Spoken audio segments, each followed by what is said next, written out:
The third round of the Blancpain Sprint Series sees the teams and drivers make the annual pilgrimage to Zolder in Belgium.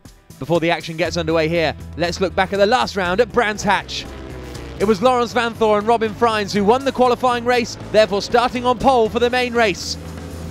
A great start from Kevin Estre saw him move up into fourth position, trying to attack the Brazilian BMWs in front, with the Nissan trying to go around the outside at Druids, but it was Robin Freins who led the way in the number 1 WRT Audi. Stefan Ortelli got pushed off, Jules Simkowiak went into a spin at the exit of Druids, he was able to rejoin. Marco Seefried had a trip through the Paddock Hill gravel. The Rinaldi Ferrari recovered, but then had to come into the pits after a problem with the front left.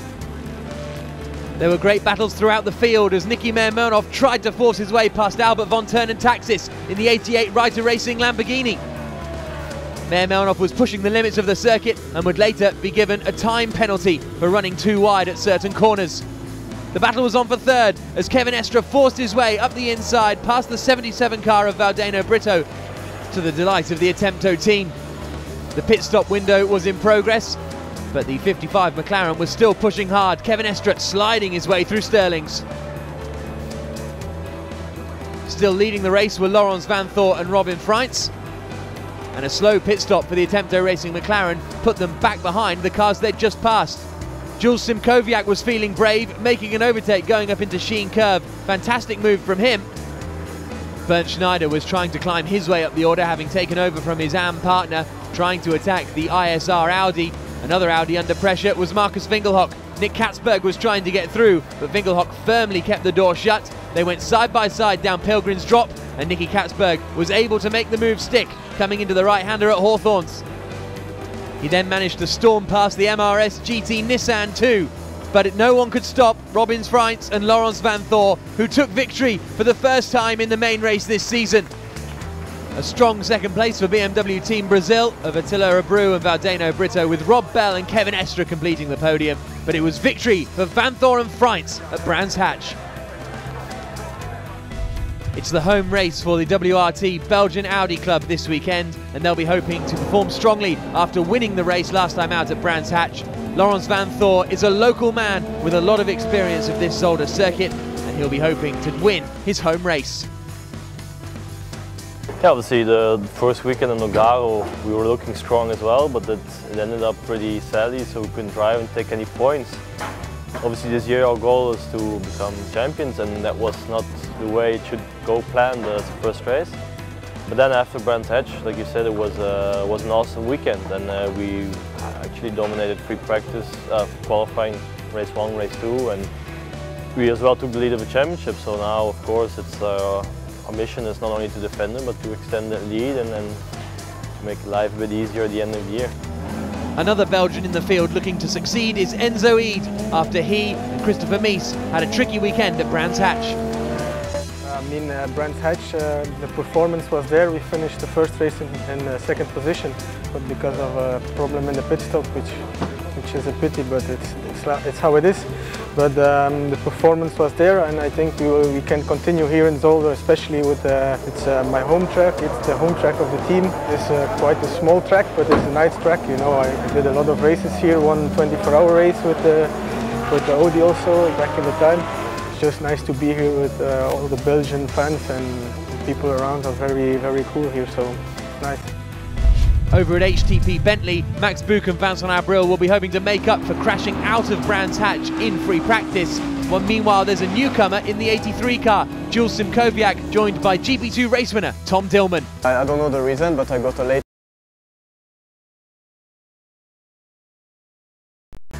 first time driving the GT3 car in dry condition ever for me, so yeah, quite a steep learning curve. There's been a livery change this weekend for the Attempto Racing McLaren squad, and a new driver. In the 54 car, along with Philip Blazic, is Nicolas Armindo, but in the 55 car as ever, it's Rob Bell and Kevin Estre. They had a strong performance at Brands Hatch, picked up a podium finish in the main race, and Kevin Estre is hoping for more this weekend at Zolder, but knows it's not going to be easy. It's a really competitive field, and it's tough to know where we are, especially after practice, because we don't know which tires everybody uses. So it's kind of, at the moment we are not on top, but I don't know, I think maybe the other had better tires. I think the track suits us quite good. I like the track, I think it's going to be a good race here. The Rinaldi Ferrari has shown good pace so far this season, but hasn't quite been able to convert it into a good result. Marco Seefried and Norbert Siedler know this Zolder circuit well, and Seefried is hoping this can be their first weekend to shine in the championship so far. We know that we had some struggles throughout the last qualifying, like France or at Nogaro, but we really found some things out on the car which helped us, and we think that if we get it to the point, then we could be in the position to be further, at least further up, as we have been in the last 2 races. The GT Russian team have had a strong season so far. The 70 car of Alexei Karachev and Bernd Schneider has won races in Pro-Am, and they'll be hoping to keep up that sort of momentum this weekend here in Zolder. Meanwhile, in the 71 car, Alexei Vasiliev is the pro with the AM Marco Asma. Asma, a former British F3 champion, is looking forward to getting back to racing at Zolder this weekend and is hoping they can have a strong performance in the Pro-Am class. I raced here in 2007, I think it was, in a Formula 3, and then we did the same event last year, so I've been here twice.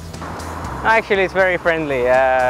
Yeah, sure, we all try our best and eventually beat each other, but I mean, we are all good friends, and it's all very relaxed, I must say. Making a return to Reiter Engineering this weekend is Peter Cox, partnering Albert von Turnentaxis in the 88 Lamborghini.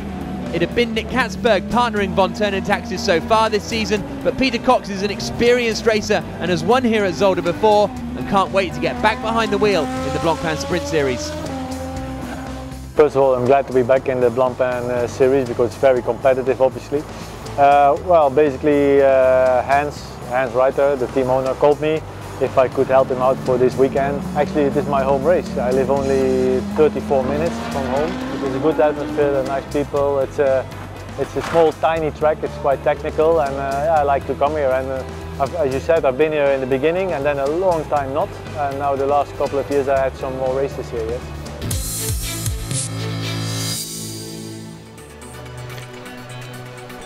We're all set for the qualifying race here in Zolder ahead of the third round of the Blancpain Sprint Series of 2015. My name is Jack Nichols. Alongside me in the commentary box is John Watson, and we are very much looking forward to the action that's going to unfold in front of us. On pole position for this race, we've got the #1 Belgian Audi Club, Team WRT, Robin Freins and Laurens Vanthoor. It's going to be Vanthoor starting the car as we race around this historic Zolder circuit. A fantastic track, a couple of chicanes, some fast corners. It should be some entertaining action.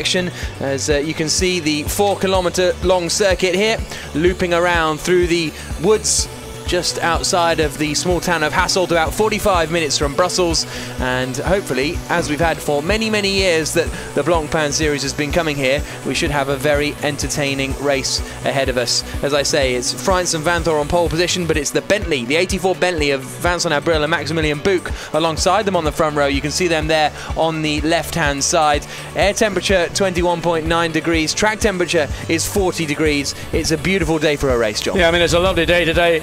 A lot more comfortable than it was on Friday afternoon. 37 Celsius air temperature. Here's a look at the grid. Laurens Vanthoor will be on pole position, Max Buch alongside him. Third will be Norbert Siedler with Stefan Rakelmi alongside him on the second row. Then we've got Rob Bell alongside Marcus Winkelhock. A good lap from Winkelhock to put that Phoenix Audi in 6th place, out qualifying the #4 Audi of Frank Stippler. Then it's Sergio Jimenez. Then we've got Tom Dillman, a newcomer this weekend, alongside Marco Asma. Bernd Schneider will start 11th in front of Craig Dolby in the fast-starting Nissan. Peter Cox could only manage 13th after qualifying problems. He starts ahead of Philip Vlasic in 14th. Valdeno Brito there in 15th, 16th for Marco Bononomi, 17th on the grid at the Fjordbach brothers, and the #2 car of Enzo Eid will start from the pits. Through the final corner come the cars ahead of 1 hour of racing here at Zolder. It's Vanthoor on pole position as we get ready for the lights to go out and the qualifying race to get underway here in Belgium. We go green. It's a long old hold, and now we go, and as a result it's not a very good start for the McLaren as they come down towards the first corner. Contact in the middle of the pack and into the wall. I think that's the 4 car of Frank Stippler spearing off into the gravel trap. The 0 BMW has to go off in avoidance as well. It's still Vanthor who leads the race. We've got a slow WRT on the outside of the circuit there as well. We'll try and pick out which one that one is in a couple of moments time, but not the way we wanted. Oh, it's the 3 car of Stefan Rakelmi, but not the way we wanted this race to start, John. No, not at all, and 2 WRT cars getting into contact. Something triggered that manoeuvre. We saw Frank Stippler right against the wall coming down the pit straight. He had nowhere to go. There's his car, the number 4 car.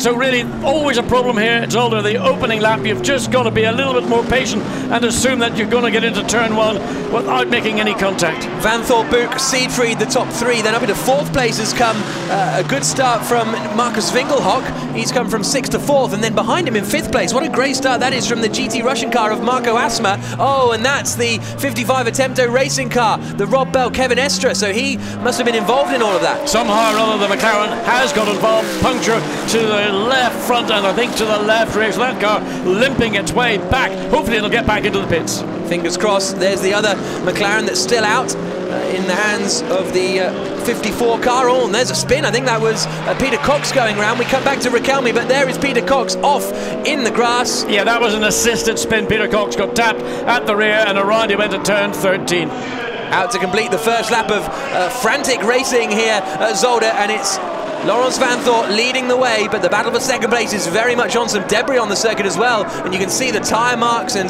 they clear away Frank Stippler's car from the gravel on the outside, so we've got the yellow flags down at the first turn. So second is the HDP Bentley of Max Buch, third is the Rinaldi Ferrari in the hands of Norbert Siedler, and there's Bernd Schneider. He's already up into the top 10 after we've lost 3 cars down at that first turn. Yeah, I mean, races like this where you get a start line incident, it turns into a punter's race. The big gainer is Marco Asma in the second of the 2 Russian Mercedes-Benz in 5th place, as we see the number 3 Audi back into the pit lane. Damage there, heavy damage to the left front of that car. Yeah, well, I think he was, well, here's a look at the replay actually as they come over the start, finish straight. Then keep an eye on that blue McLaren because it doesn't get a good start. Stippler looks to the inside as they come down to with the McLaren and pincers into his teammate Frank Stippler. Yeah, and the whole mechanism of 2 Audis being taken out, that's where we saw Kevin Estra and the McLaren likewise a sort of left-hand side contact with the Audi, which was against the wall, nowhere else to go. As we view it from the rearward facing camera, big heavy hit on the Audi, and look, out of control, nowhere to go, just spinning across the track, almost taking out one of the Brazil BMWs. This is on board with the Walkinshaw and Dolby Nissan. They don't get a very good start coming down into turn 1. There's the contact happening to our left. Can he avoid it? Ooh, yes, just about. That was nicely done from Craig Dolby. Well, you know, if in doubt in the start of this race, stay to the right of the racetrack. It usually means you'll avoid the problem, but of course a car spinning across like that could take you out. Yeah, and Vanthor managed to hold the lead quite comfortably. There's Stefan Rakelmi out of the car, out of the race. What can you do? Battle on here as the pit starting number 2 car of Enzo Eid is up behind the Fjordback car, looking to the inside, coming down into the chicane, and Enzo Eid gets through. They weren't able to take part in qualifying because they had a problem with the electrics of the car. On board with Sergio Jimenez. It's very dusty around there, isn't it? But it's Jimenez in the 0 car. He's up behind the sister Bentley, the 83 car, in the hands of GP2 race winner and former German Formula 3 champion Tom Dillman, who got a late call-up, and they're all queued up behind Philip Vlasic in the 54 Attempto McLaren at the moment. Yeah, this is a sort of typical scenario in Zolder where you get one car leading a group of cars, everybody's pace slowed down to that of the lead car. How do you find a way past? Well, you've got to think about it, and obviously one opportunity will come down here into turn 1, but not one of those 3 cars behind the McLaren really looking as if it can seriously get past. Battle for 10th position this. Philip Vlasic holding it at the moment. He's had 3 different co-drivers so far this season, and he's just lost a place as Tom Dillman finds the inside line and goes through into 10th. Yeah, but the McLaren's coming back up the inside, trying to find a way past the Bentley, but this time the Bentley able to get it done. Now the McLaren is under pressure from Sergio Jimenez down the start-finish straight. Jimenez looks to the inside line, hasn't got much straight line speed in that BMW, but he's brave on the brakes, and that's job done. And they've all been joined as well by Enzo Ede in the number 2 WRT Audi, and that was a good move from the Brazilian BMW. Enzo Ede tries the little dummy, he's through as well. Yeah, Vlasnik was just caught wrong-footed by the BMW, but he comes back again, cleverly using the undercut to get ahead of Enzo Ede, who did a clean manoeuvre up the inside, but was slightly wrongly positioned on the exit of turn 2, and that allowed the McLaren to get ahead.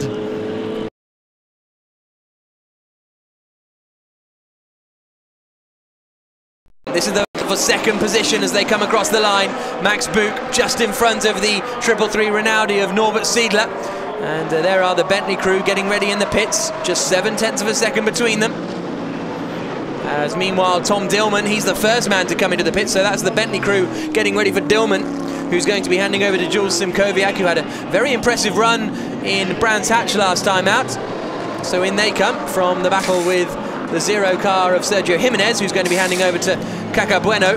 Watch just Dillman stays in the car until the 2 right side wheels are changed. It's a right-hand drive car. In the case of left-hand drive cars, the driver change can take place while the right side tires are being changed. But in the case of the Bentley right-hand drive, they wait a few seconds to let that change be done without interfering with the engineers. Enzo Ede is coming in to take over from Christopher Mies as well in that number 2 WRT Audi there at the front of the shot.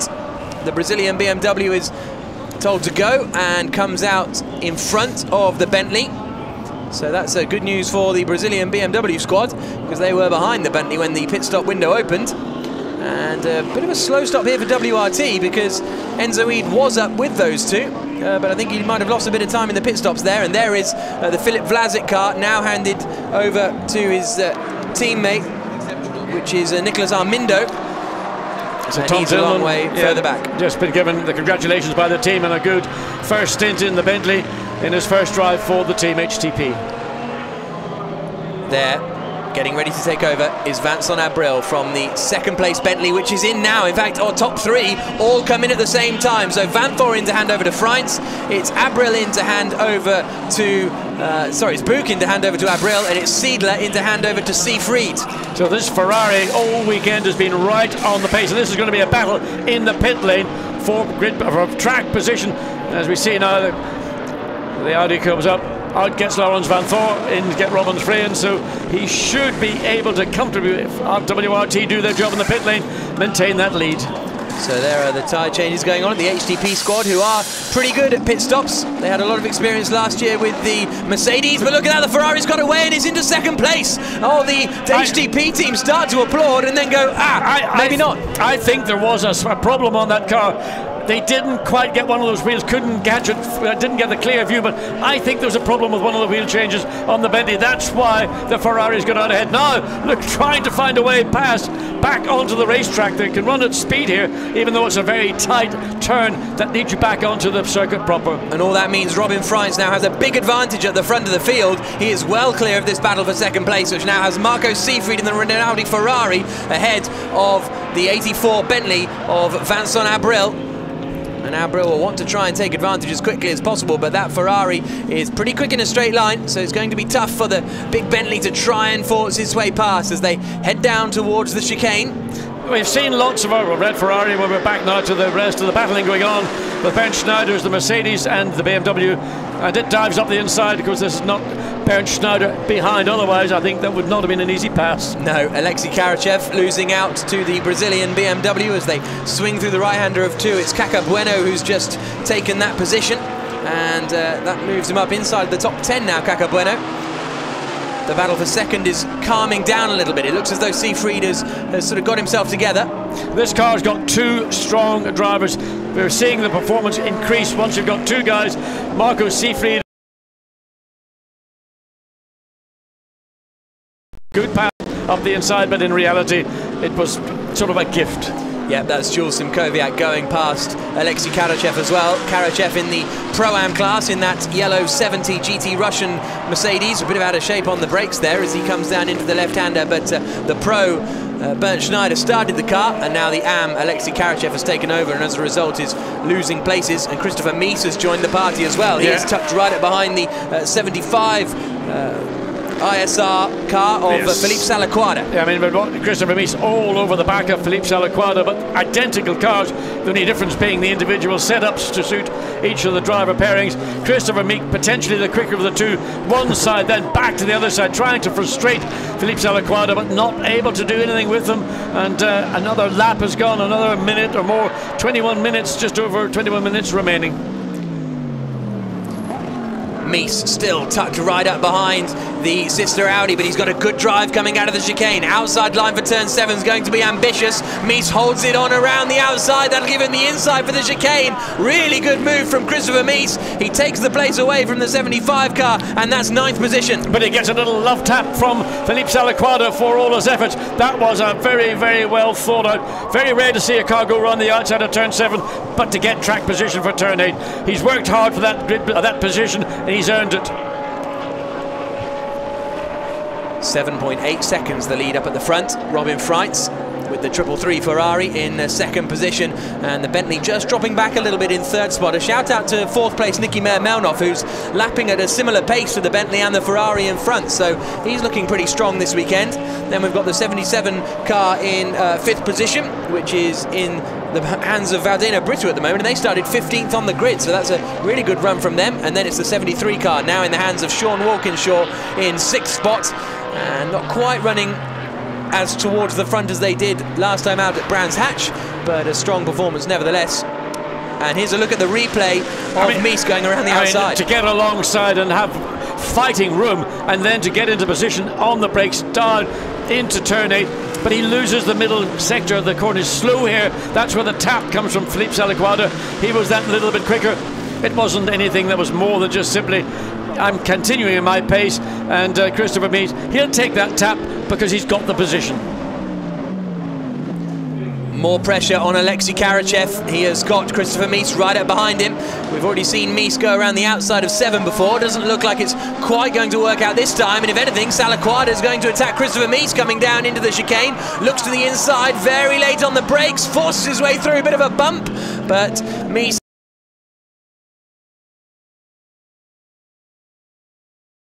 in that part of the track, there's just so little space. Watch it again as they come down behind Karachev, and Philippe Salaquada thinks, well, I'll do to Mies what he did to me, but Christopher Mies a little bit firmer and a slightly better track position, denying Philippe Salaquada the opportunity to take that position back. Down into the right-hander. That's a very late look from Christopher Mies, but that forces Karachev wide. That means Mies will get a good drive, and he should be there or thereabouts coming down into the chicane at the final part of the lap. Mies, will he dart to the inside and go later on the brakes than Karachev? Not quite confident enough to do so, which I wasn't really expecting. It's difficult to do it if you're not really alongside the car before you hit the braking zone. Now he's got an opportunity. Again, the power of the Mercedes off the final turn just keeps it ahead of the Audi, but surely now he must look down the inside. If he doesn't, he'll miss an opportunity. Well, he's done it. That's your perfect pass into turn 1. Use the speed off the corner to put himself into position. Good drive this from Christopher Mies, and Philippe Salaquada is going to follow through on Karachev, but Karachev still looks like he's going to win the Pro-Am class because they're in front of the Fjordbach brothers at the moment. Next man to attack is Albert von Turnentaxis in the 88 Reiter Engineering Lamborghini. It's taken him a couple of laps to catch up to the back of Karachev. There's Peter Cox, who got spun around in the early stages of the race. But now Albert von Turnentaxis looks to the inside and takes 11th place away. And happy Hans Reiter. Yeah, the Reiter team are happy with that. Good, clean manoeuvre by Albert von Turnentaxis. If you go back on board, Cacabueno catching up to the tail of the Nissan. The gap between these two cars a few moments ago was probably about 4 to 5 seconds. Now it's down to around about a second. Yeah, this is going to be an interesting fight in the final few laps. Cacabueno right up behind Sean Walkinshaw at the wheel of the Nissan. Look how quickly he's been catching in. 1/10, 3/10, then half a second on that last lap as they come down towards the chicane once again. Well, this track is really straight across there. Well, he just had to turn. If he hadn't done that, he would have probably spun the car. So he took the option, the better of the two options. Didn't gain anything out of it, except that he didn't actually put himself into jeopardy. So let's watch again as he turns in. Just decides that I've got to do this because it's the only way I can keep the car in control. In the meantime, Cacabueno thinks, oh, well, he gained an advantage. Why will he not be penalised? Well, I don't think he will get a penalty for that. Into the final chicane comes the number 1 WRT Audi, a double win at Brands Hatch last time out, and now it's going to be victory in the qualifying race for Laurens Vanthoor and Robin Freins. Another commanding victory for the number 1 car as they win the qualifying race here in Zolder, comfortably clear of the Rinaldi squad. But look at the delight on the pit wall for them, absolutely over the moon with that. And third place across the line is going to be Vincent Abril, but there is a very happy Laurens Vanthoor going over to the pit wall to congratulate the team. A really strong performance from him. It's not over yet because the 0 BMW is attacking going into the final corner, right up with the 73 Nissan. Looks to the outside line. Going to try and go all the way around the outside here. Caca Bueno not quite close enough. Hits the Nissan. They both slide, and Bueno's going to take the place as they come towards the line. No, the Nissan's got the grunt, and it's going to hold on to 6th position. 3 across the line together. Absolutely magnificent stuff as they come through, but it's just about the Nissan that holds on to take that 6th place. And then a good recovery here from the number 2 Audi to take 9th. Robin Freins, a thumbs up from him. Robin Freins, congratulations. Thank you. Winning in your own country, how special? Well, tomorrow's a big one. It's a good start. It's a good feeling to have family here. My dad, my parents, everybody is here to win in front of them. But yeah, the Ferrari is pretty quicker than us at the moment. So we still need to work on tomorrow. That's the main issue. You said the Ferrari is pretty quick. Where do you think it's quicker than you? Well, we don't know.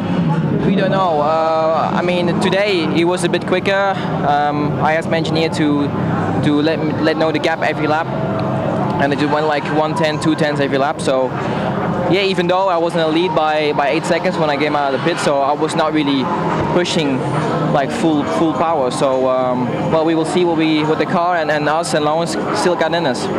Well, you go and enjoy it with your family. Congratulations, well done. Thank you.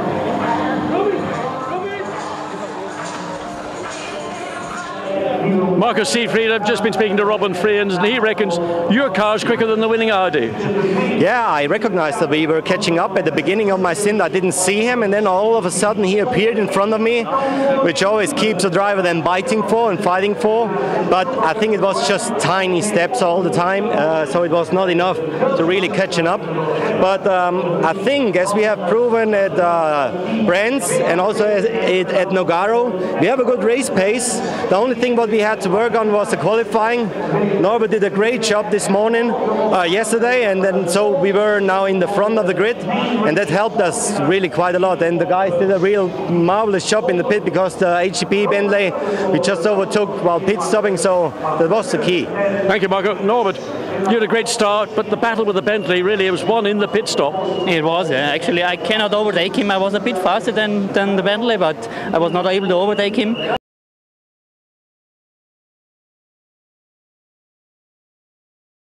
A great job, and let's hope for tomorrow, and we will be on the podium tomorrow again, hopefully.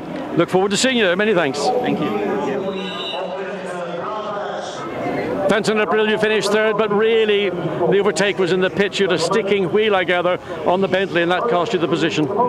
Yeah, the difficulty with the pit stop for us in those kind of tracks where the pit lane is close to our seat, it's difficult because you have to wait for the mechanic to do the first wheel. So yeah, we got jumped in the pit lane, but I think we learned it for tomorrow, and it should be okay. Our pace was good. I was just really managing the gap. So I'm happy with our first podium of the year with Maxi. We had a lot of bad luck, and to finally put it on the podium, it feels good, even though it's only half the jump done, but it feels good. I know you only expect success, Max, but I mean, under the circumstances, on the podium. Yeah, really happy. When we arrived to the weekend, we didn't expect that. We did a good job over the night to find something for the race. I'm pretty happy with the team. They did an amazing job because it's never easy with the pit stop with our car because it's so big. So no blame on them. And I think for tomorrow we have a good base. Good man. Well, get up on the podium and enjoy it. Here's a look at the results after 39 laps of racing around the Blancpain Sprint Series here at Zolder. Robin Freins and Laurens Vanthoor taking victory, 5.5 seconds clear of Marco Seefried and Norbert Siedler at the end of the race. Abril and Buch with their first podium of the year down in third position. to 5th in the race. Sean Walkinshaw and Craig Dolby in 6th. Completing the points, Philippe Salaquada and Marco Bononomi finishing down in 10th position, and in 12th place Alexei Kadachev and Bernd Schneider, after what was a very entertaining race here at Zolder. And on the top step of the podium, it's Robin Freitz and Laurens Vanthoor.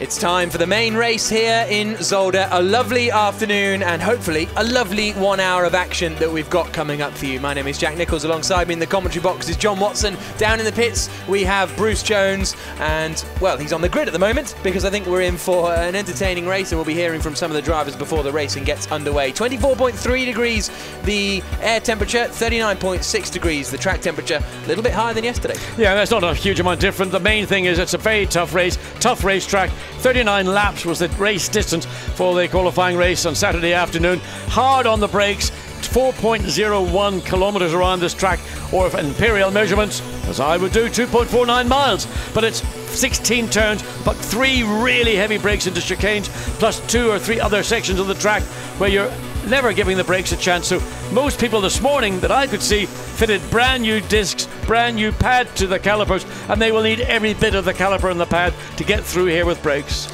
There is a look at the grid on the right-hand side as we look at it. Is somewhere in that melee the pole position WRT Audi. It's their home race for the Belgian Audi Club, and they've got the home boy Laurens Vanthoor, who's going to be in that car. He'll be in second in the car, but his bathroom overlooks turn 3 here at Zolder, and you can see a race between I think it's the number 1 car and the Segway going on there. So that was a nice little shot as he makes his way towards pole position. It'll be Robin Freitz starting the car on pole, and the pressure's going to be on him here because it could all be about the start today. Yes, very much so. It's about the run into turn 1, and it's this Ferrari, the green Ferrari, that's going to be the big challenge to Robin Freitz into turn 1. Let's hear from Marco Seefried in that Ferrari.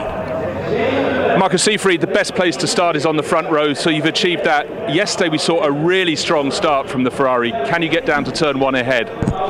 That's a thing we ask ourselves since yesterday, if we can make it down there. But anyway, we are better than we expected ourselves, so we are not about or thinking about to screw our race down there in the very first corner. If there is a chance, we are going for, but we don't want to mess up it down there in the very first corner. I think we have a good race pace as we have shown yesterday, and if we don't make it there, we try it somewhere else. Well, you're good on the brakes. Best of luck. Thank you. Enjoy the race. Hopefully we will, Marco. He puts on his balaclava and gets ready to jump in the car. Yeah, I mean, their position second on the grid on the right-hand side, not the most advantageous, you might think, but actually, considering what we saw in at the qualifying race on Saturday, all the action took place on the left-hand side of the track going down into turn 1, and with just clear air and turn 1 ahead of you, there's every opportunity that the power of the Ferrari might outgun the power of the front row pole-sitting Audi that Robin Freitz is behind the wheel of. The last couple of years, the outside driver has managed to take the lead at turn 1. So that was our second place man. On pole position, though, it's Robin Freitz and Laurens Vanthoor.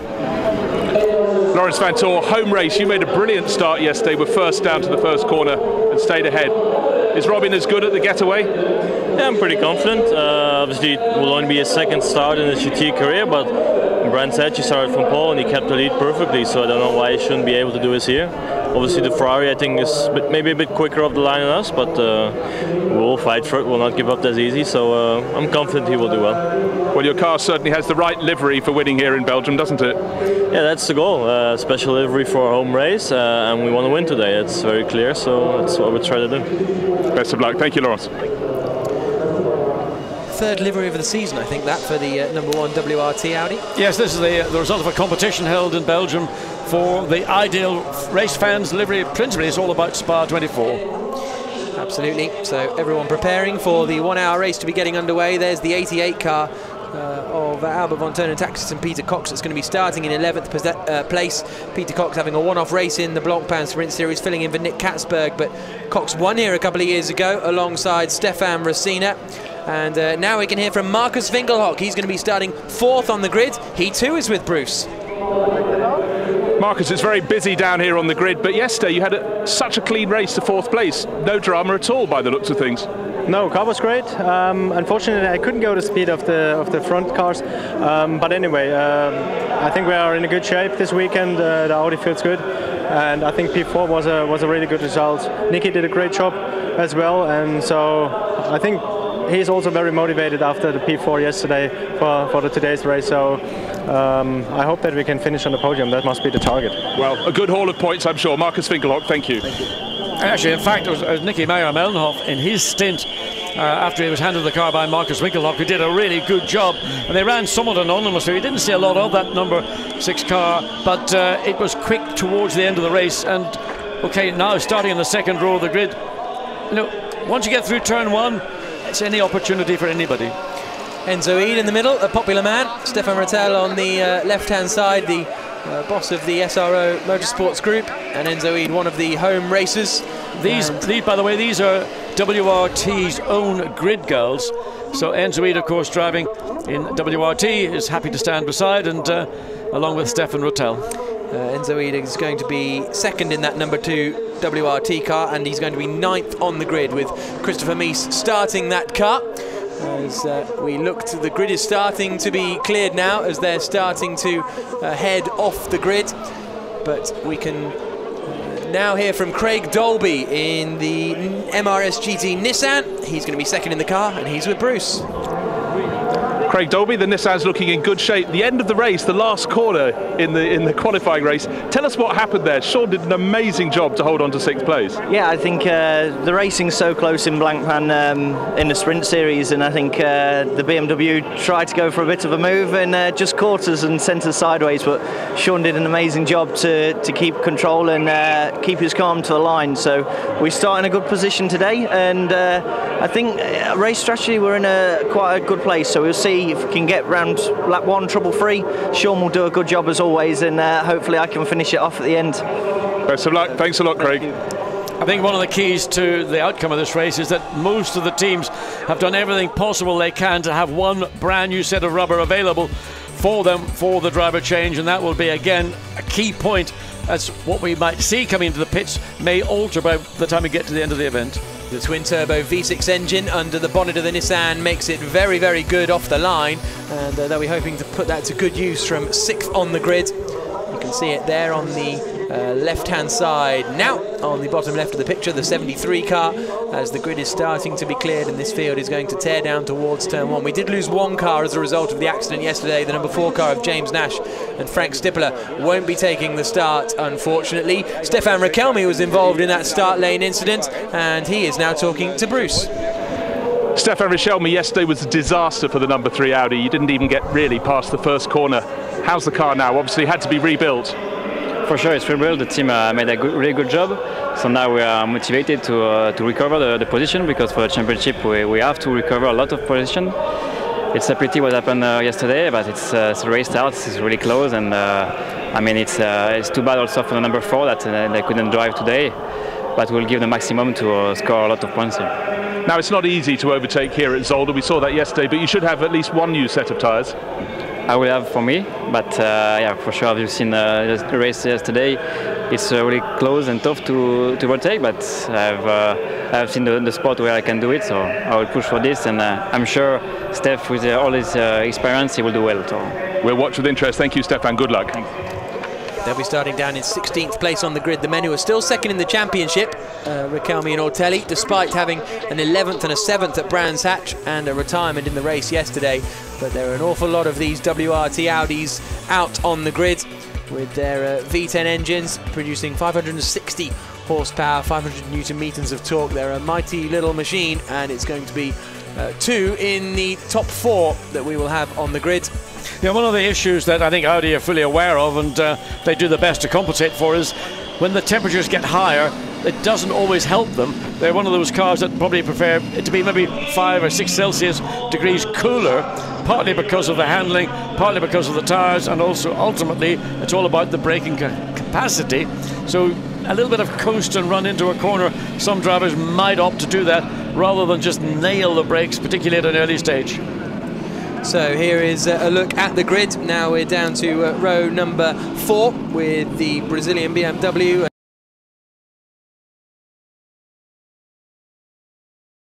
Lamborghini as well on the right, which is the 88 car started by Albert von Turn and Taxis.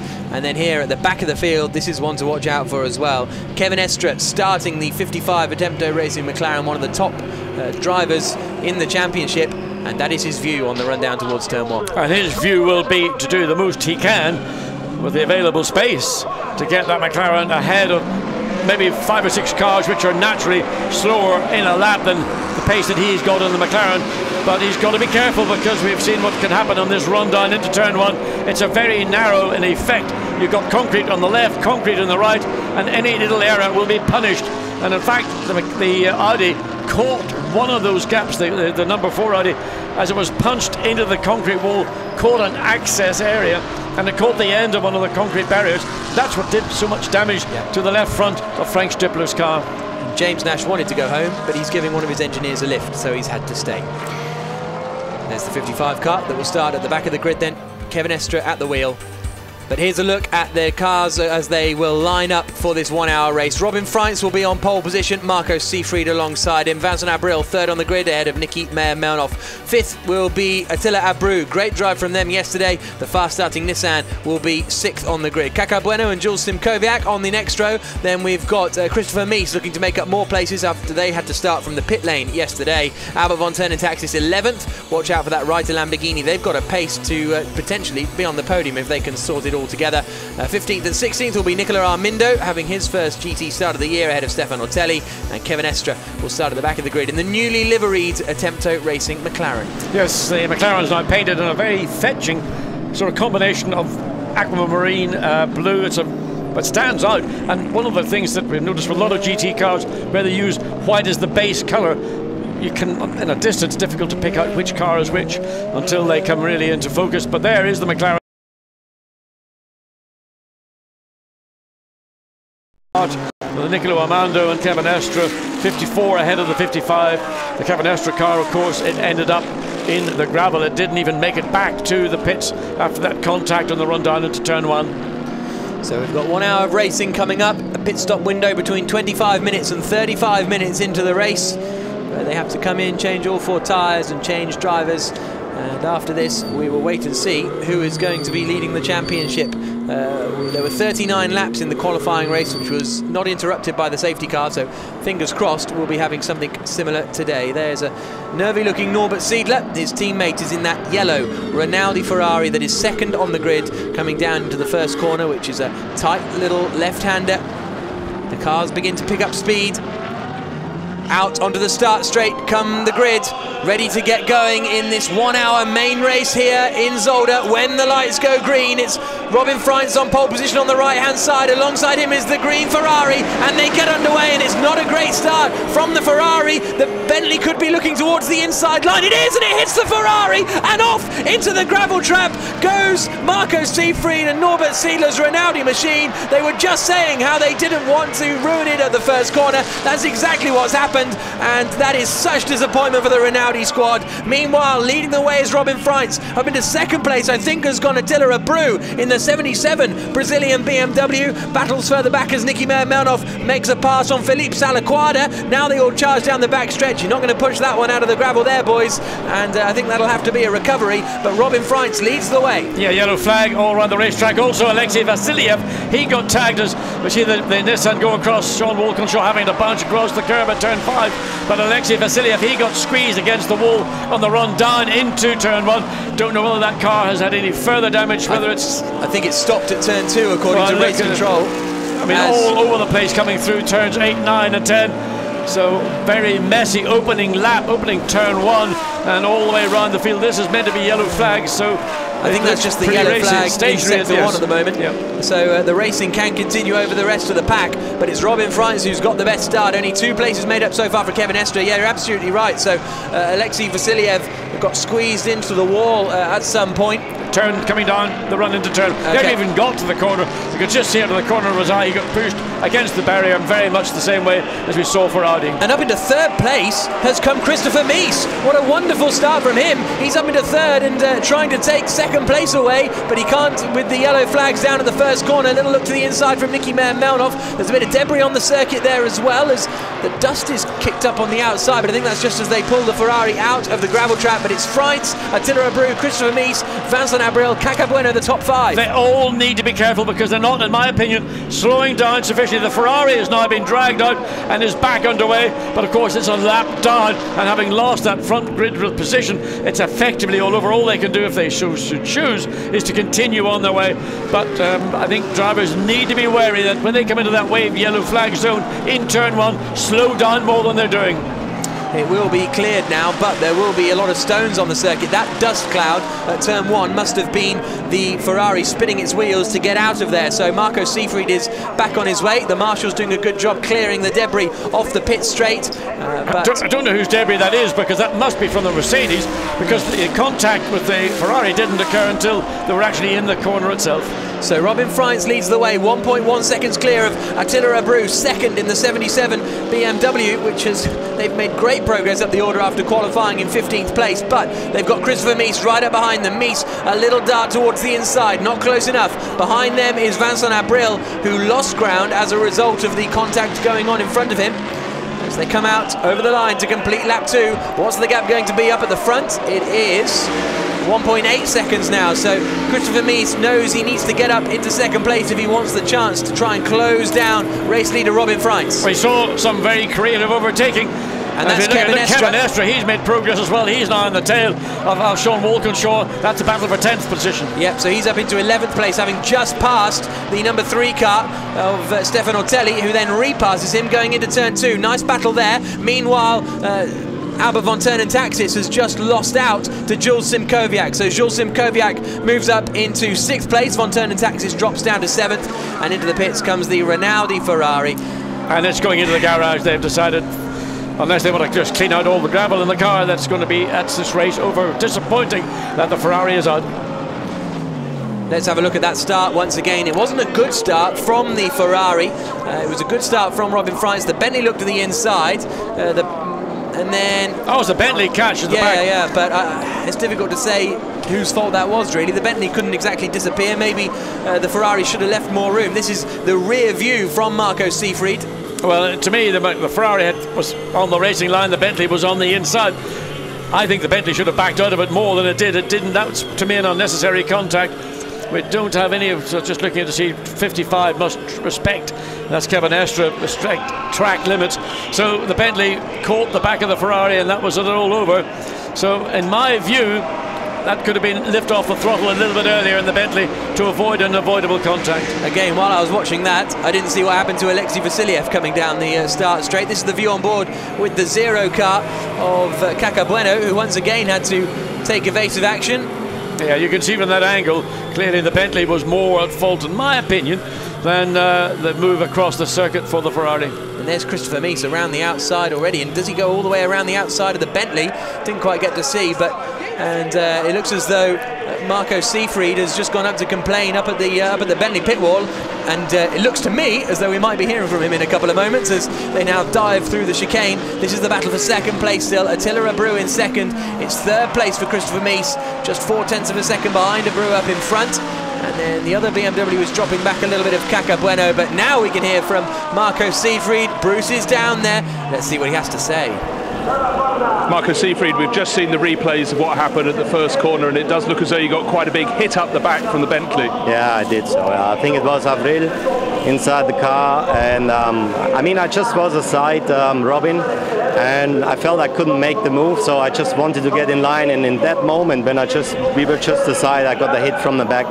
And I think that I didn't do a wrong move, so I just was there aside and then got that hit, that bang from the rear, and it's really disappointing because first time we are really that strong, and we wanted to do it safe for the race, and now that, so it's really disappointing. Oh, very bad luck. Sorry to see that. A real shame for the Rinaldi Ferrari squad.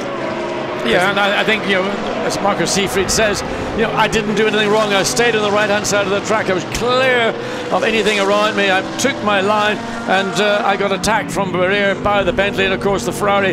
In that unloaded context and the size of the structure of the Bentley, any little tap at all was just going to send the Ferrari into the gravel. So, understandably upset, and had a little word, I gather, I was just getting word from the pit lane that he walked past the Bentley pits and I think expressed his feelings, probably in German, but may well have been in English as well. Yes. 53 minutes to go then here at Zolder.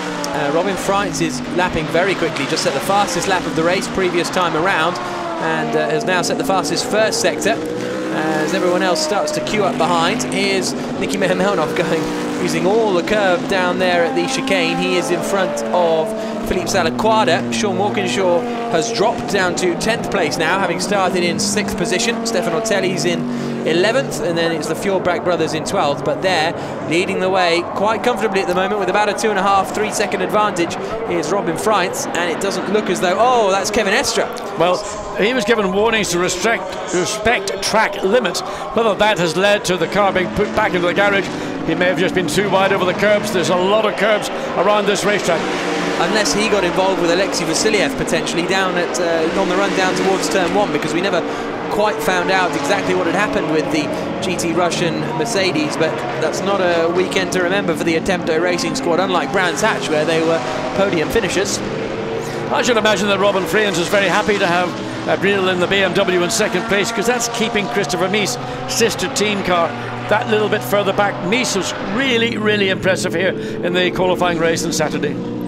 It's also keeping Vincent Abril a bit further back as well in 4th position, as there is Robin Freitz learning his way around GT cars, and he's got quite a professor in the shape of Laurens Vanthoor, who is really driving at his peak at the moment, certainly in his career so far, because he was initially learning from Stefan Ortelli when he joined the championship, and then last year he and René Rast were in the same team, and it came to blows actually here where they made contact at the final chicane, and there was a constant inter-team rivalry. But now that René has moved on to LMPs, Vanthoor is clear to just do what he wants, and what he wants is to win. Yeah, he's Mr. 3/10 of a second. I think that's the average speed. He's quicker than everybody else within the team on an average basis, and very much an impressive racing driver for RD, and I just wonder where his future lies, maybe moving upwards into some of the other strata of motorsport, let's say on board with the number 84 Bentley as it comes out of this final turn 15 and 16. He's done the fastest middle sector of anyone that last time through, Vincent Abril, and is now just 0.7 of a second behind the Christopher Mies Audi in front of him.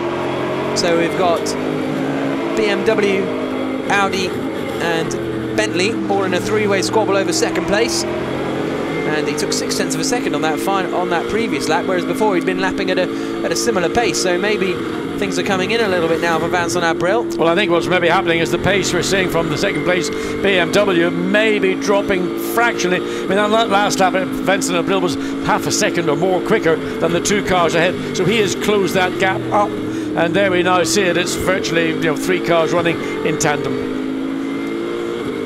Over the crest of 7, down into the chicane.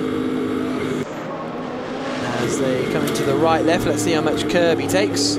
Well, I'll tell you, Christopher Mies has taken a load of that curbing, and again, that's part of the racetrack where you're going to be looked at very closely.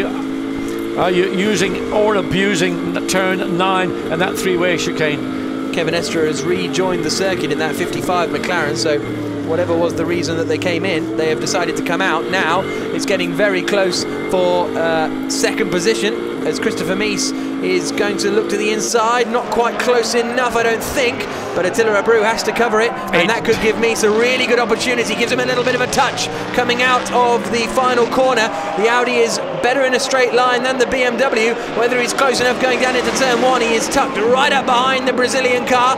Not quite close enough. But now we can wait and try and make the cutback as he comes out of turn 1, tries to get the run to put it. The Audi not close enough again. I thought he might have had a thought about going down into turn 2 on the low entry into the corner, but wasn't sufficiently close to make it work. So he's now going to wait. Turn 4, not really much opportunity. Turn 5, the chicane behind the pit lane. That's the next opportunity, but again, he needs to be alongside the BMW to make that pass stick.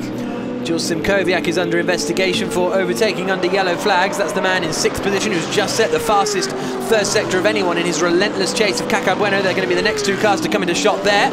And it's the second Bentley that is under investigation for potentially overtaking under yellow flags.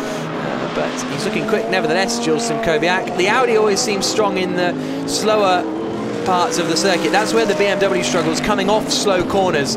So, for example, the hairpins towards the end of the circuit is where the BMW is challenging to drive, and you'll see it here, how close the Audi can get, both under braking and then on traction, out of those slow corners as well. That's where the strength is. Now there's a chance for Christopher Mies. He's well positioned coming up to the final two corners. Can he make a defence, obviously, by the BMW? Audi looks to go all the way around the outside, but not close enough again. Tries to catch the back of the BMW. He's knocked out his headlight by the looks of things as they come out onto the start-finish straight. Still absolutely nose to tail though as they come down towards turn 1. A definitive dart to the inside. That makes Attila Abreu cover the inside line. Is that going to give Christopher Mies an opportunity coming into 2? Not quite. All this is allowing the 84 Bentley to be there or thereabouts still. Well, that's an April. He's just sitting there waiting to make a manoeuvre, because if this gets any racier than it is, you can see Enzo Ead's face, almost the agony of watching what's going on. He knows how close this battle currently is, and he's just wondering whether the Bentley behind is going to be the beneficiary as they pulls out to the left. Up the hill, Christopher Mies not in any position to think about a pass, but again, just harry your competitor, just put him under pressure, make him start driving in the mirror rather than looking forward from the cockpit. Just a 1/10 of a second between them as they cross the line. You can see there they are lapping at a very similar pace, as you'd expect, because they're absolutely nose to tail. Again, Christopher Mies taking a lot of dirt on the inside line of that second Villeneuve chicane as we go on board now with Vincent Abril, who's dropped back from these pair just a little bit, maybe just to try and cool the car down, because the brakes aren't quite as bad as some of the teams feared, but they are still reasonably marginal. And if you're following a car in front, that's what can really hurt you. Yes, and very much the case you might. And Vincent Abril has dropped back a little bit, and that may be necessary just to keep brake temperatures at a sort of a livable area, whereas Christopher Mies is running as close as he can, pulling out now, in fact, a little bit further back. Again, he's probably suffering the same thing, that when your foot hits the brake pedal, it's feeling spongy and it's feeling long travel. The gap actually almost double on the exit of turn 1 what it has been over the last couple of laps. Cars 3 and 71 are under investigation for an incident together, and that is Alexei Vasiliev and Stefan Otelli. So maybe Otelli was involved with Vasiliev visiting the pit wall. And Enzo Ead can't quite contain his nerves at the moment, can he? It's his home race as well. 2 Belgian races in the field. He and Laurens Vanthoor, the Vanthoor car, is leading the way. 5 seconds clear of this battle for second place, which is being headed by Attila Abreu, the Brazilian in the BMW, ahead of the WRT Audi of Christopher Mies, with Vincent Abril in 4th spot at the moment in the HTP Bentley. Still, it's just 0.6 of a second between Bueno and Simkowiak in the battle over 5th. But it's not quite as close as this battle up in front. How are the other two lapping? That last lap they were 0.4 of a second quicker than the squabble in front, and now these two are going to go at it again. So they always give us some good entertainment when they race together. Well, they've got little groups of battles all the way through the field, under braking down into turn 12, and then you got the sort of flick to the left, and then 14 up. No, it just shows the nose. I mean, Christopher Mies made an amazing overtake coming. Oh, again, contact. Every time he gives him a nudge. But he loses the momentum every time he has the contact. Yeah. And it kind of shoves the BMW that little few paces forward. But now, again, on the rear of the wing. Can he move down the inside again? Defended quite aggressively by Abril in the BMW. And Christopher Mies not really making any progress. We're now, what, 15 or so minutes into the race, and nothing he can do to find a way past the Brazilian BMW. Every time he darts to the inside, Abreu is, looking in his mirrors and straight away is coming across. The incident between 84 and 333, which was this man Vincent Abril and the 333 Ferrari at turn 1, no further action. I don't think the Ferrari team will be very happy about that. No, probably it's surprising. Not. I mean, it wasn't intended, but it was avoidable. I think if there had been intent, then it would have been an incident, would have been penalised, but it probably was simply viewed as being one of those things at the start of a race. Racing incident. A racing incident, but I would think that the Rinaldi team would feel they were hard done by on that one. Not that it would have changed anything for them, because they're now, well, they're running around to the back of the field, and, well, in fact, they're back into the pits. Yep, out of the race, the Rinaldi Ferrari squad. But this battle for second place is still pretty relentless on the run down into the right-hander. Attila Abreu holding the position at the moment in second place. They're fourth in the championship, 2 second places at Brands Hatch and a fifth in the qualifying race here, but now they are going to be under even more attack from Christopher Mies, who darts one way, darts the other at the moment. Abreu, now this time, Christopher Mies didn't smack the back of the BMW. Has that given him more momentum? Out over the start, finish straight. Abreu certainly thinks so. Covers the inside line. Is there still room for an Audi? Yes, there is. Abreu makes sure that there isn't and holds onto the place for the time being, but he's gone in super deep into turn 1. That's Mies' opportunity. He's through into second place. Yeah, and that was a thought-out manoeuvre beginning at the edge of turn 16. In fact, between 15 and 16, for the first time, Christopher Mies didn't get close to the back of the BMW. He was able to accelerate that a little bit better off the corner. A big defence into turn 1, but of course the effect was the cutback, was the Audi was able to take the tighter line and get the run off turn 1 and consequently take away turn 2. And you know, you have to think about it. He'd worked it out, did it cleanly, and that's good motor racing. So he's now got a 7-second gap to close into his teammate Robin Freitz, who's leading the way, and Mies will no doubt get on that as soon as possible. You can see how quickly he's disappearing already as they come through turn 7 down into the chicane, and now the battle is going to be with Attila Abreu in 3rd and Vincent Abril in 4th and Kaka Bueno and Jules Simkowiak. So we're going to have a bit of a Brazilian BMW HDP Bentley mashup here. Yeah, but Abril basically is sort of holding back now the pace of the 3rd, 4th, 5th place car. So there's going to be 2 BMWs with 2 Bentleys. So will the Bentley be able to deal with the BMW better and more quickly than we saw Christopher Mies? Took him a long time, the best part of nearly 15 minutes to get ahead. There the Bentley, Vincent Abril right on the rear of the gearbox, or the rear wing of the BMW. Again, clear of the back of the BMW, but not close enough to have a thought about maybe a move on the pit straight. Is it different trying to attack someone when they are so keen to defend, as opposed to if you're chasing someone who just sticks to their racing line the whole time? Does it give you more confidence and think, oh, this guy's so preoccupied by me? Well, I like to think that I always had more confidence than the car I was competing with, and therefore I had the upper hand mentally, and I could at times actually manipulate what I wanted them to do to give me some advantage, in much the same way we saw Christopher Mies when he finally got ahead of Abril in the BMW. So let's have a look again and see this pass. Look how close the Audi gets to the back of the BMW. Defence coming from the BMW. Now the Audi cuts back out to the right, takes the later line in, but then he gets the undercut coming through turn 1, got momentum, gets ahead. It's so simple when you see it done that way, but it took him a time to work out, primarily not to run too close to the back of the BMW. Vincent Abril needs to look at what was done by Christopher Mies a lap ago and try and replicate it if he wants to take 3rd place. Christopher Mies has just done his personal best in the 1st sector, and there is Max Book getting ready to take over from that 4th place car, the 84 HDP Bentley. Mies has now done the fastest middle sector of anyone, and so far on this lap he's taken 7/10 of a second out of Freitz as they come down into the chicane. They were hanging out a pit board there that said BMW, or it said Radio 8, so whether that's a different radio channel, maybe they've lost contact with the driver, which is not unusual, and I imagine radio communication is a bit tricky here with all the trees and the woods. Well, I think it's also very tricky because Abril has got his hands full with just driving the car, and I mean, to get his concentration focused to think, where is that switch for the radio? I've got to put my hand down, I've got to put it into position 8, and that just takes away the concentration, and he needs to be aware, as he probably is very well aware, that Vincent Abril is only waiting for any opportunity possible to pounce and put the BMW down into 4th and the Bentley up into 3rd. Now that Attila Abreu doesn't have the Audi all up in his grill behind him, it looks like he's able to sort of concentrate on going forward, and as a result has got away from Vincent Abril a little bit as they come over the crest of turn 7.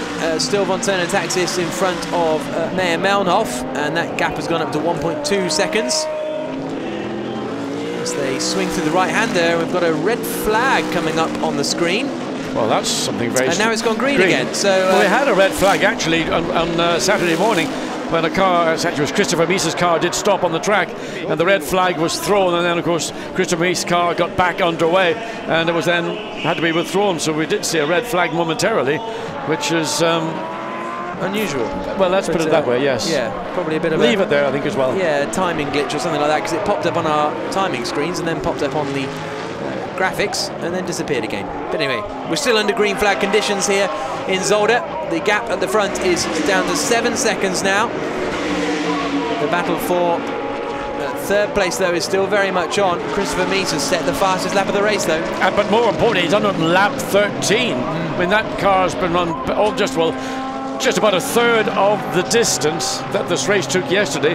But of course, the cars will be coming into the pits from anywhere within the 3 minutes. Pit lane will be open in 3 minutes, whether Christopher Meese decides, not Christopher Meese, whether Robin Freehens decides to come in early and hand over to Lawrence Van Thor, who has a brand new set of tyres available to him, or whether they keep him out. He's in clear air right now. He can run at his own pace. Oh, sorry, but car number 2 has just been given a drive-through penalty. Christopher Meese has worked so hard to get up into second place and given us some great entertainment along the way, but now he's been given a drive-through penalty for jumping the start. There you can see confirmation up at the top of the screens. So that means that Attila Abreu will still be in that third place, and well, we thought he got a good getaway because he managed to go from 9th on the grid to something like 3rd at the second corner, but yeah, drive-through penalty for Christopher Meese. I would take it immediately, get it over and done with, and then you're going to come back in probably to the pit lane and do your driver change handover. He's staying out.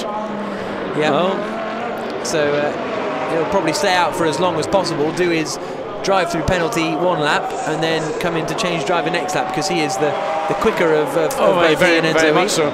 But just obviously the timing, he was just at the pit lane entry probably too soon to make it all work for the WRT Audi team. So let's have a look at the jump start. The right-hand side of the queue, the black and yellow WRT Audi. Yes. Darts to the inside line. Yeah, well, also one of the... It's a tight one, isn't it? It wasn't blatantly obvious. That's probably why it's taken the stewards such a long time to come to their conclusion, some 25 minutes into the race. I think one of the ISR Audis may well have been on the move before the lights went out as well, but obviously Christopher Meese slightly further up the field, more under the observation of the race stewards. That was caught, and of course the penalty, and it's an expensive penalty, is a trip down the pit lane and the loss of track position, the loss of a podium position, which is probably very much on the cards for this number 2 car before the penalty was issued, and the consequent loss of points too. Yeah, the top 10 are covered by 21.5 seconds, so you have to say that Christopher Meese will probably be dropped out of the point scoring positions when he does come in to serve his drive-through penalty, which is clearly a real shame for he and Enzo Eid. They are down in 5th place in the championship, and a strong result here would have put them in now. Yeah, would have put them back on track for sort of championship contention.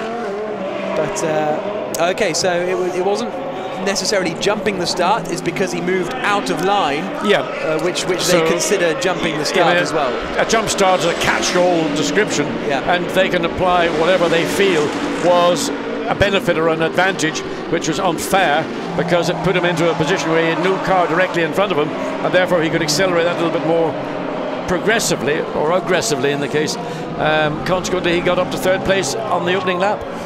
Enzo Eid says, what was that, mate? Is that a Belgian hand signal to your teammate? Yeah. I can't tell if that was sympathy, sorry about that, or what were you doing? You're meant to be the quick guy. So he comes out. He is the quick guy. He is a little bit too quick at the start. He comes out in front of Alexei Karachev, so he's down in 13th position now, and it's going to be a long 35 minutes now for that number 2 WRT. Yeah, but interestingly, Enzo Eid is standing there without his overalls done up and without the helmet on, so he isn't anticipating his teammate coming in within the early part of this pit stop window. So what they're probably going to do is keep Christopher Meese in that car until just before the 25-minute comes up, and therefore the pit lane will close. Look at that advantage that Robin Freins has now that the pit stop window has opened. It's 10.5 seconds over Attila Abreu, who's in 2nd place, then 3rd for the HTP Bentley, but they're all coming into the pits. So Abreu comes in, also in comes the Bentley, and this could be interesting because they're going to be going on to a fresh set of tyres, whereas these guys are going to be on the older set, so perhaps a chance of an undercut. Well, there's going to be a fresh set of tyres going on to the Nissan. Sean Walkinshaw, he brings that car into the pit lane. Craig Dolby will be taking over the wheel. So everybody, well, half the front of the group of cars coming in, taking advantage. Max Book opens the door. Vincent Abril gets out. In the case of the BMW left-hand drive, it's easier for the driver change to be done quickly round to the left-hand side of the car, so the driver change look at that brake impeding dust. Yeah, there's a lot of brake dust. I mean, it's such a difficult circuit here on just keeping the brakes, not just cooling them, but keeping them from wearing out. So Bentley rolling. Yep, and let's see where the Brazilian BMW is in comparison. It's going to be tight. The door's still not shut, and they're having trouble strapping him in, so that's really bad news for the 77 car. And they're going to lose out to the 84 Bentley, so that's a change for position, ultimately over second place. The 84 Bentley of Max Book out in front of the 77 Brazilian BMW, and the 6 Phoenix Audi is now comfortably clear of the 88 Lamborghini too. So that's good news for Marcus Winkelhock, who's now at the wheel. Not good news for Peter Cox, who's lost out positions. There's Renaud Dufour, the race engineer at HTP, having a chat with Vincent Abril, but good news for the 84 car then. They're up into second position at the moment. So Cacabueno leads the race, comes across start-finish line. Well, Frantz is still out there. Frantz hasn't Indeed he is, he's so far ahead. Yeah, you forget about him. Well, he's almost 15 seconds coming across the line. There is the number 3 Audi of Stefan Ortelli that hasn't made up that much progress, not as much as we were expecting. It's 24 seconds, so he's going to be making a late pit stop, Stefan Ortelli, because the pit stop window where they'd come out in isn't quite clear enough at the moment. So this is ultimately the battle over second place at the moment. We'll see what happens with Jules Simkowiak and the other Brazilian BMW of Cacabueno, who are here, and they're up behind the Alexei Karachev Mercedes, so we'll see how quickly Karachev gets out of the way, whether these two get held up at all. But at the moment they're in 4th and 5th, ultimately. Hopefully the Mercedes, well, the blue flag is being waved at the Mercedes. We did see yesterday the Mercedes had good pace, but not a good lap time, so it was quite difficult to find a way around it. And Cacabueno will not want to have the attentions of the Bentley behind him, because that's going to be an opportunity if he gets trapped. As the lead car now is into the pit lane, Robin Freins comes in to hand over to Laurens van Voor and a brand new set of Pirelli rubber. On board with Robin Freins as he pits from the race lead to hand over to his teammate Laurens van Voor. Also in come Bueno and Simkowiak to hand over to Sergio Jimenez and Tom Dillman respectively. Unplugging his radio there up at the top, sticks it back on his helmet. Yeah, you're not allowed to undo your seat belts until you come to a stop, but what you can do is loosen the shoulder straps by manoeuvring your shoulders around, so that when you undo it, the straps themselves are at a length where when Laurens van Voor wants to get in, he doesn't have to adjust them to reattach them to the 6 buckle. So in they come, and there is the 83 Bentley as Tom Dillman, former German Formula 3 champion, gets in the car. Valdeno Brito has just done the fastest middle sector of anyone. Now he's at the wheel of the 77 Brazilian BMW. He's looking very fired up. Away goes Laurens van Voor, still comfortably in the lead of the race. Now this is going to be the 2nd and 3rd place car, but the battle really is going to be 4th and 5th, and where they come out in respect to that, it's a good stop from the Brazilian squad. And so they're still comfortably clear of the 83 Bentley. Now, are they going to? Nah, I don't think they're going to be quite in the mix there. The second of the Bentley coming down the pit lane, it may be slightly challenged because it's not close enough to the tail of the. So the 2 BMWs come out effectively one behind the other. But now, who's going to come out here? Is it going to be Marcus Winkelhock? I think it is. Winkelhock comes out ahead of Tom Dillman in the 83 Bentley. So that's a position gained for the number 6 Phoenix Racing Audi, and as a result they are up into 5th position. So joy in the Bentley pits as they get back at number 3. Still as it ends a wee behind the wheel, or is it Christopher Mies? Still Christopher Mies showing now in 6th position, but until all the pit stops are fully flushed through, let's go back to Maximilian Book. Mies has still got to have his driver change. He served his drive-through penalty, but he's still got to come in and hand over to Enzo Eid.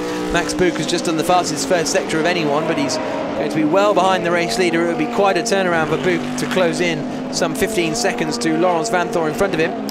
The 88 car of Peter Cox has lost out, I think, to Marco Bononomi in the 75 ISR Audi, but here's our race leader across the line, Laurens Vanthoor, who retakes the lead of the race now. No, he doesn't. He's still in second because Christopher Meade hasn't come into the pits yet, but he will ultimately be our race leader. And now we've got this battle between Max Buch and Valdeno Brito. That's the battle over second and third.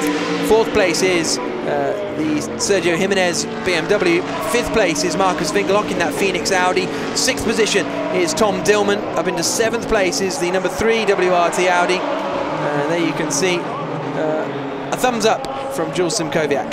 Yeah, and it's hot work out there. I mean, these cars are a real handful. Hard work, really get very little time for the driver to catch his breath and rest before you're into another corner or a big braking zone. And of course there are so many of those around this 4-kilometre Zolder circuit. So this is the battle over, I think, what will ultimately be 9th position, 8th position actually, because the Fjordbach brothers are in the pits too. There's Enzo Eid waiting to take over from Christopher Mies, who will soon come in from what at the moment is the lead of the race. As the cars bounce through the chicane up over the crest of the hill at turn 7 with 27 minutes to go. Pit stop window shuts in 2 minutes time, but Max Buch is pushing really hard at the moment just to try and get the gap to Valdeno Brito behind him. Just keeping an eye on Peter Cox running behind Marco Bononomi in the Audi number 75. Peter Cox really very good around this. It's home track really, and he lives 30 minutes up the road over the Dutch border. And his daughter Stephanie Cox was racing in a BMW at Zandvoort earlier on today, qualified third, was leading the race in the early stages, and now she's driven over here to watch her dad race. Don't know where she finished yet. I'll ask Peter after the race, but as they wind through the final chicane. So Christopher Mies is in, and that means Vanthoor resumes the lead of the race. Albert von Turnentaxis with a not too delighted look, because he doesn't love battling over what is going to be 8th position. Enzo Eid makes his way down to the pit lane. Bernd Schneider's just done the fastest middle sector of the race so far, but he's down in 14th position after Alexei Karachev took the car in the opening stint. This is not going to be an easy battle for Peter Cox. Marco Bononomi will know how to use the Audi to its full strength, as we see Enzo Eid get back onto track through turn 2. 26 minutes remaining here at Zolder. And this is the battle over, well, so the Nissan has lost out in the pit stops again. The MRS GT squad not that used to, well, they've raced before, and with the McLaren in the Blancpain Endurance Series. Yeah, but in the case of the Nissan this weekend, one of their key personnel was engaged at another event, so a lot of his skill or experience is being missed. And you know, pit stops are crucial. You can lose a second on the racetrack and you might fight it back, but to lose 4 or 5 seconds in the pit lane, it's really, really tough. So Greg Dolby, even with the new set of Pirelli tyres, finding himself down in 11th place, battling with Peter Cox, who's got his own battle going ahead with Marco Bononomi. Our race leader is Laurens Vanthoor, who has just set the fastest lap of the race on lap 22. And that's the gap back to second place, which is Maximilian Buch in the 84 HTP Bentley. Third is Valdeno Brito. So it looks like it's third and fourth at the moment for the BMW Team Brazil squad, which is a decent effort from them. Fifth place is Marcus Winkelhock still, comfortably clear of Jules Simkowiak. And it's still that Bononomi-Cox-Dolby battle over 8th, 9th and 10th that's the closest battle on the circuit at the moment. But if Vanthoor and Freitz can hold on to take this victory, it's going to be 4 in a row, and it means they will have won every race that they've started so far this season. Indeed, and sadly they didn't start the first round in Nogaro on Easter weekend because there was an incident and the car got damaged, and consequently they had to sit and watch the event out, but ever since they've just dominated. Through the chicane comes the Phoenix Audi, and then this is the squabble going on here, although Peter Cox has dropped back a little bit from Bononomi. Really frustrated earlier on, Peter Cox, because he wanted to do this one-off race for Hans Rey to get a really good result, and and kind of prove how good he is, essentially, before handing the car back to Nick Katzberg for the remainder of the season. And Peter Cox, I don't think, needs to prove how good he is, people know, but they did have problems, particularly they struggled somehow to get air out of the brake system, both with the ABS and the actual brakes, the calipers themselves. So you're never confident when you put your foot in the brake if you think there may be something, so you're always just hesitant to commit, as you might need to do to make an overtake, particularly here in Zolder. Craig Dolby thinking, well, maybe I've got an opportunity to bring my Nissan up into, well, he's in 10th place now, running directly behind Peter Cox. He'd like to get a little bit further up, get a couple more points if possible. Filip Vlasic is just at the fastest middle sector of anyone in the 54 McLaren, and there he is. He's got Bernd Schneider right up behind him, and so I don't know if maybe he's, just because he's got Schneider right behind him, he's pushing harder, or whether he's skipped across at one of the chicanes or something like that. Don't know, and the McLaren has shown really strong pace at times through the weekend, and Vlasic, even in the qualifying race, was certainly doing a strong job defending his position, and lots of more competitive cars found it difficult to get past. But in the meantime, fastest first sector personal best, in the fastest second sector personal best in the third. So of course all the way down in 13th position, but nevertheless he's trying. Bouncing through the chicanes there goes Bernd Schneider. Fastest middle sector of anyone now, set by Stefan Rakelny, who's running in 7th place, 2 seconds behind Tom Dillman in front of him. We're on board with the 73 car again of Craig Dolby in this queue over 8th position. Bononomi, Cox and Dolby separated by 1.4 seconds through the final chicane and out onto the start finish straight once more. 22 minutes to go here at Zolder, and it looks as though Laurens Vanthoor and Robin Freins are, well, I mean, it doesn't look as though they're commanding this race. They are commanding this race. They've really just taken the advantage into turn one. All helped, no doubt, by the contact between the Bentley and the Ferrari, which took the principal challenger, in my opinion, to Audi here this afternoon. The number 333 Ferrari that was so strong in the qualifying race, and Audi were concerned the pace of that Ferrari was sufficient that they didn't think it was going to be an easy path to take victory. But once that car was taken out in turn one, it was very much more a case of just bring the car home. And the same can be said too of the Bentley as well, because Laurens Vanthoor leading the way, Max Buch in second. The last lap for Vanthoor was 1/10 of a second slower than Max Buch, and even their best laps are just 2/10 of a second apart. So the Bentley has the pace as well, but it just hasn't worked out for either the Bentley or the Ferrari in the race today. And once again, it's Vanthoor and Freins who have bossed it. Yeah, indeed, they've just capitalised on their pole position. A clean start. Robin Freins did a good job. He did what he was required to do. Then another stunning pit stop from the WRT team, and Laurens Vanthoor behind the wheel. It just extends the gap, but he's in a position now. All he has to do is drive, and it's almost as if it's a Sunday afternoon drive or a drive in the sun in Zolder, whichever way you prefer to put it. That ISR team is under investigation. Philippe Salaquada there watching his teammate on the pit wall, but that 75 ISR Audi that's in 8th position is under investigation for its pit stop. And we can always rely on Albert to pull a little face for us, but he's looking now to get him into 8th place if anything befalls the 75 car. Flashing lights from Filip Vlasic as he now closes in on Anders Fjordback in 12th position. Well, that ought to fairly straightforward overtake. The pace of the McLaren has shown to be very strong, certainly seeing some purple sector times. Oh, and off Enzo Eid, and I think that's on the exit of 2. Yes, it is. And I can't really figure out how he's got into that position. Well, I don't think he was challenging anybody. We didn't see him close to anybody. He'd only just rejoined the track, having had the car handed to him by Christopher Mies. No, he had a big gap. He had 7 seconds in front of him and 8 seconds behind him. Well, either that's something that just down to a cockpit trouble, maybe riding along in the crest of a slump, as a friend of mine once used to say. But anyway, into the gravel and disappointment for that number 2 Audi. So we didn't manage to capture that, so we don't know how he's ended up in the gravel there. An unusual one. The 75 Audi is under investigation because there's a belief that the mechanics weren't back behind the working line when the car was released. All the mechanics have to be pit side of the car behind a white line before they're allowed to release the car for safety reasons.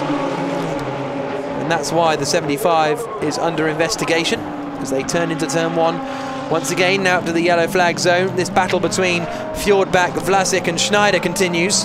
Just wondering, car number 2 says spun into the gravel trap at turn 3. Car number 2, please check transponder position. I just wonder, is it something as simple as Enzo Weed was just checking that the transponder had been changed from Christopher Mies to himself, that he just took his eye off the ball? Quite possibly. 18.5 minutes to go. There's Bernd Schneider in 13th place, still leading the Pro-Am class and destined to win the Pro-Am class because Alexei Vasilyev has crashed. I still don't think these 3 cars slow down enough going through that flag zone. You can see that the marshals are on the outside of the corner with Enzo Weed's car waiting for it to snatch vehicle to come and pull it to safety.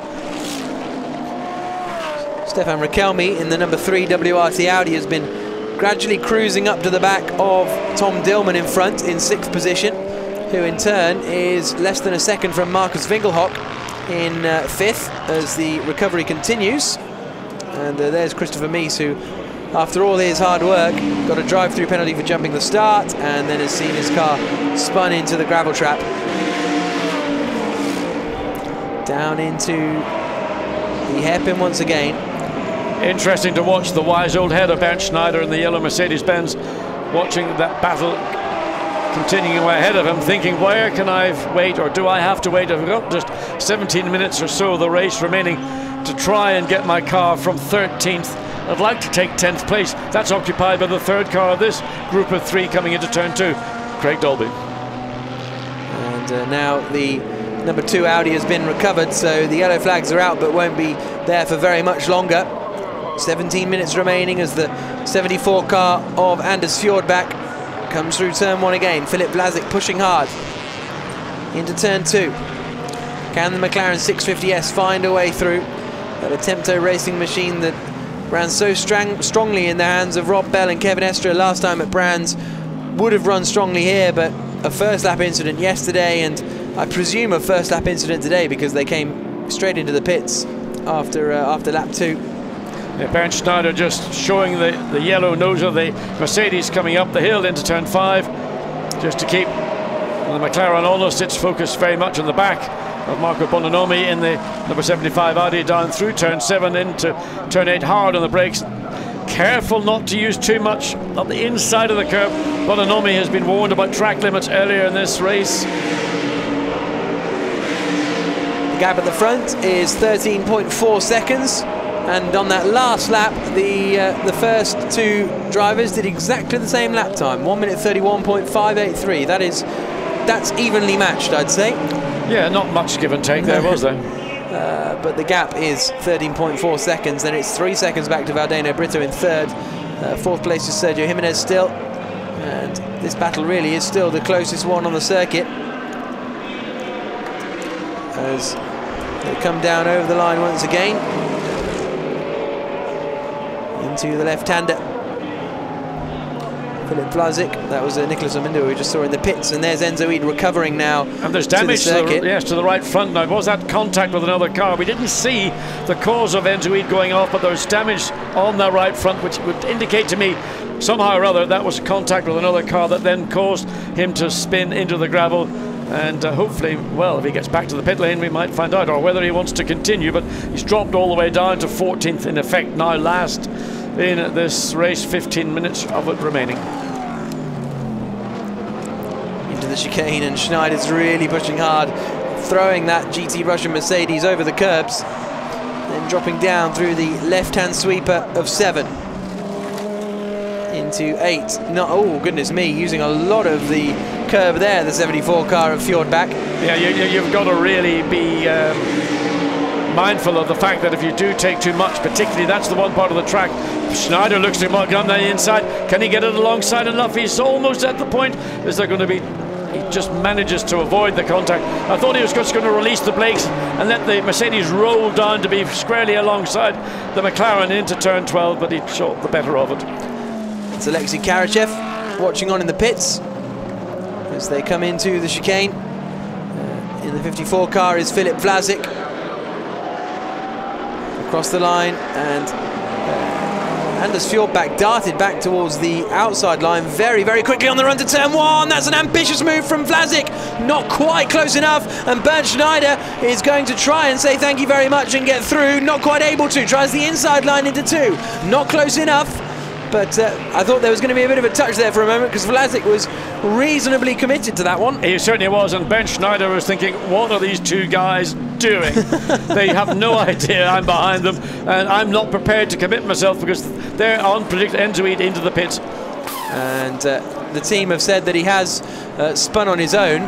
But I don't know where the damage, maybe the damage came earlier, but there was damage to the right front of the car. That was Christopher Meese ramming that BMW all throughout the first stint up at the chicane. Could well be. When he kept touching him, probably.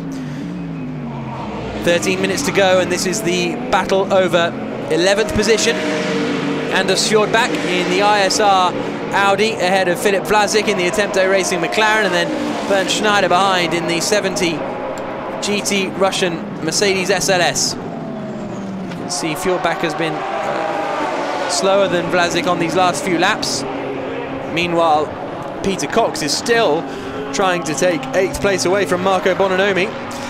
Yeah, they've been sort of battling like this for the best part of, well, since the driver changes, which would have been, what, 15 or so minutes now ago. Peter Cox not really able to do anything. And maybe the Brazilians have won pit stop challenge again, because as ever they're over the moon. Well, they're certainly enjoying the sunshine on the pit wall, so I'm assuming it's something more important like winning the pit stop in-out challenge. Now, astonishingly, on that last lap, Laurens van Thor did a 1 minute 31.295. Maximilian Buch did a 1 minute 31.291. So last lap they did exactly the same lap time. This lap time they were separated by 4,000th of a second. So it'd make great synchronized swimmers or divers, wouldn't they? Yeah, exactly. They would. There's a thought. Down into the chicane. Once again comes this battle that no one can really make any movement with. Although Vlasic has got a pretty good run through the chicane, might fancy a lunge going down into the next right-hander. Not quite close enough, and Fjordback covers the inside line. Yeah, he covered Look how much curb he takes on the left-hander. He did cover it pretty well. He just made no room for the McLaren. If it was thinking about it, if the McLaren had persisted, there would have been contact for sure. Again, Bernd Schneider sitting behind, watching this battle. He had an opportunity to go past the McLaren into this turn 12.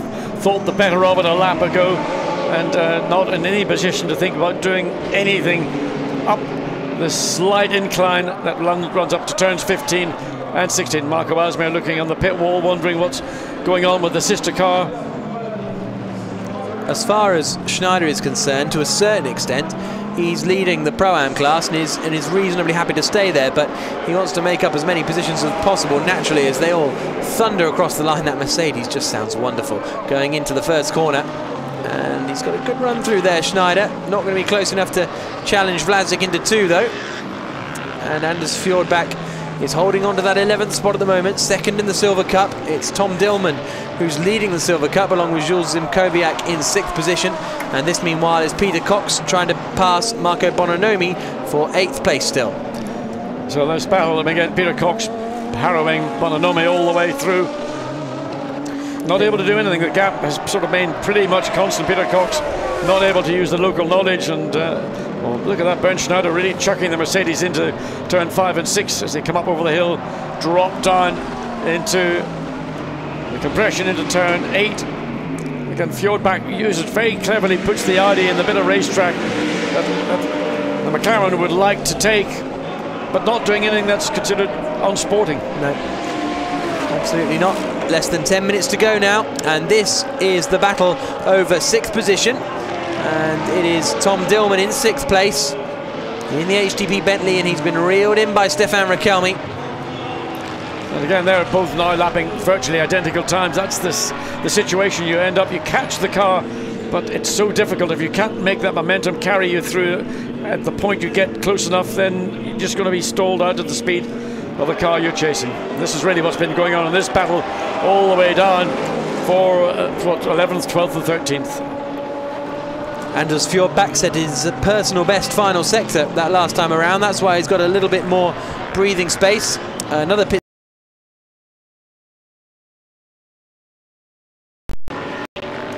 they're running in 4th place at the moment, so that would be a shame if that got taken away from them. But we'll wait and see whether they have broken any rules in the pit stop window. 8 minutes and 50 seconds to go here in Zolder. As they come down towards the chicane, a little look to the inside from Schneider, not close enough. After this, we go to the GT Russian home race in Moscow, around the streets outside the university. As they come into the left-hander of the chicane, and Rakelmi is right back with Dillman again. Yeah, the pit stop for car 0 under investigation, and no wonder the Brazilian team were cheering at the point. They thought they'd got the prize for the best pit stop, but maybe that was just an illegal one. Well, it may have been some, again, just not everybody back behind the requisite line before the car leaves the pit lane. Peter Cox desperate to try and make his way past Marco Bononomi and up into 8th position, but still he just can't quite get close enough to the ISR Audi in front of him. A feeling that Philip Vlasic knows very well, and if anything, Vlasic now is having to look in his mirrors, because Anders Fjordbach is starting to pull away. He was 0.3 of a second quicker on that last lap, and as a result the gap is up to a second between Fjordbach in 11th and the McLaren of Philip Vlasic as they come through the right-hander of turn 2. 7.5 minutes to go. Just wondering the gap opening up between the Audi and the McLaren for this battle all the way down for 11th place, and I wouldn't be surprised if Vlasic is running out of brakes. He's been really running so close to the back of Fjordbach's Audi, and so that may be the reason why the car is falling back, as race leader Laurens van Voor comes across start line to complete lap 34. 39 laps for the qualifying race on Saturday, so I suspect with the time remaining we're going to see probably 38 to 39 laps being the distance again. The team manager of the Rinaldi Racing Ferrari has been asked to go and see the stewards at the end of the race as well. So a lot of work for the stewards today. I wonder what he's done wrong then, other than maybe remonstrate with the Bentley team. So can the WRT Audi now find a way past Tom Dillman for 6th position? That's going to be the big story in the closing stages. It's still an 11.6 second advantage that Van Thor has in the WRT Audi, leading the race over Max Buch in 2nd place in the HDP Bentley. But this is closed in again as Peter Cox continues to do his absolute best to pass Marco Bononomi. Out onto the start-finish straight comes this continuing squabble for 11th place. Well, the gap looks like it's slightly closer than it was a lap ago between the McLaren and the Audi. So maybe just simply backing off momentarily to give yourself a chance to catch your breath, and then make one final surge. Just 6 minutes to go before the checkered flag comes out. But I mean, it's a battle ultimately for a level place, which is outside the points. Yes, yes it is. And Anders Fjordbach is 2nd in the Silver Cup, so he can't gain anything because he's just in 11th place. Nothing to gain for Vlasic either, and nor for Schneider. So they'll want to finish as high up the order as they can, but ultimately, did bodywork just come off the number 1 car, or did he run over it? Well, I think there's it may have been a bit of bodywork on the track from someone else, but certainly looked like Laurens van Voor might have just flicked it as he came down the pit straight. Yeah, there it is. As they come down into turn 1, the 2 Brazilian BMWs. Wow, it's quite a big bit of bodywork, but it's now almost up against the pit wall, so hopefully it's not. Oh, there's kind of getting just the. I think now it's sufficiently close to the pit wall, it's not going to be a problem. No. 5 minutes to go here in the Blancpain Sprint Series main race from Zolder as they come through the left-hander. 5 minutes to go, and this is the battle over 11th place that we've been watching for some time now, but still Anders Fjordbach is holding onto that position, but Philip Vlasic has now closed in rapidly. The 3 cars pretty much equidistant as they flash underneath the commentary box window and down towards turn 1 once again. Oh, Schneider running nice and wide outside turn 1. John Watts has made his way down to the Parc Fermé to speak to our race winners, which should be this pair, Laurens van Voor and Robin Freitz. Another commanding victory. This is what their lead looks like. That's what 11.2 seconds looks like. Back to Maximilian Buch running in 2nd place. And then the 2 BMWs have closed in on each other a little bit. Jimenez closing in on Valdeno Brito. And in terms of the championship, Brito and Abreu are higher up the order than Bueno and Jimenez. They've got 11 more points, so I imagine that the Team Brazil will leave the cars in that order. The pit stop for car 0 has been deemed to be okay, so no further action for or against the 0 car. Still Peter Cox not close enough in that battle for 8th place. Then it's 10th for Craig Dolby. That Nissan hasn't quite had the pace they would have wanted. And then in this 11th place battle comes out again, and that's very, very wide from Anders Fjordbach. That's the opportunity that Philip Vlasic has been waiting for, and through goes Vlasic.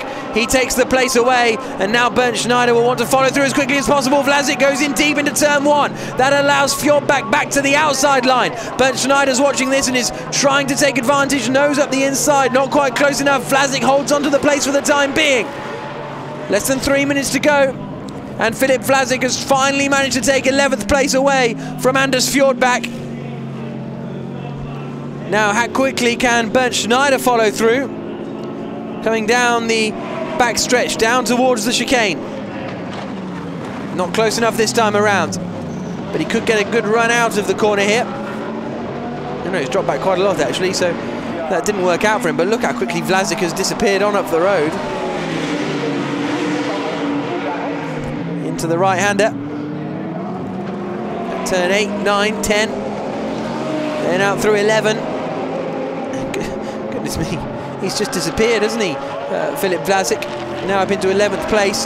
This is Stefan Rakelmi still trying to put Tom Dillman under pressure. The battle for 6th position. They're 2.5 seconds back from Marcus Winkelhock.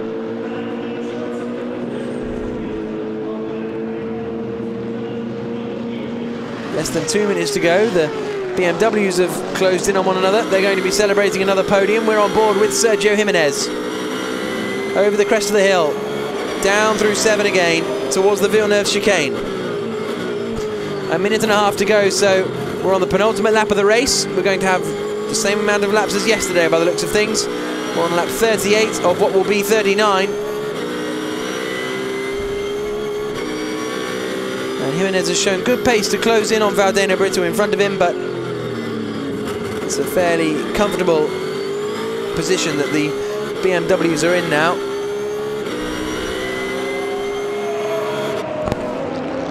Final lap started by Laurens Vanthoor as he comes across the line and down into the first corner. His home race. Hasn't had the success here in the past that he would have wanted to have. Won the qualifying race here last year, but wasn't able to take victory in the main race. The year before that, he was nose to tail with Stefan Rossina across the line, and it was only 2nd place for him there. But it looks like he's finally going to take victory in his home race. Into the left, into the right, and now over the crest.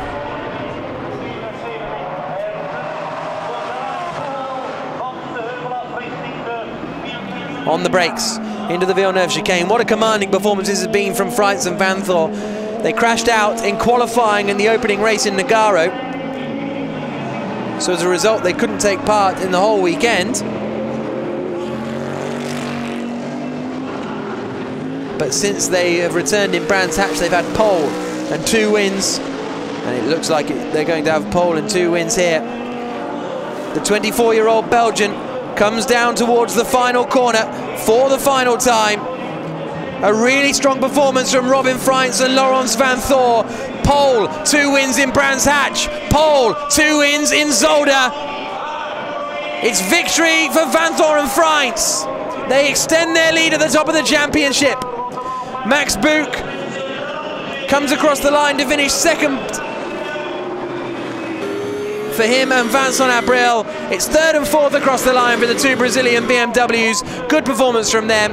5th spot for the Phoenix Audi of Marcus Winkelhock. 6th and winning Silver Cup is Tom Dillman. And there is the 88 Reiter Engineering Lamborghini of Peter Cox. He crosses the line in 8th position, sorry, 9th position, behind Marco Bononomi in 8th.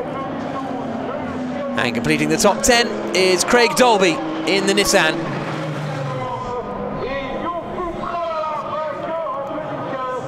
And Philip Vlasic will hold on to that 11th place. 12th is going to be Anders Fjordbak by the looks of things. And looks like the front of the bonnet is coming up just a little bit on Bernd Schneider's car. Not too much to make a difference though, as he comes across the line, and it's going to be 13th place for Bernd Schneider, a win in Pro-Am for he and Alexei Karachev. And there is Vincent Abril. They seem pretty satisfied with their work here. It was 6th in the main race in the 2012 FIA GT1 World Championship for Van Thor. He was then 2nd in 2013 behind Stefan Rossina. Last year here in Zolder they had a 3rd place, but finally Van Thor wins at his home race here in Blancpain. Literally his home race. He lives overlooking turn 3. When he's brushing his teeth in the morning he can see the circuit. And now finally he's taken victory. And Bruce Jones, who's joined me up here in the commentary box, it was a commanding one.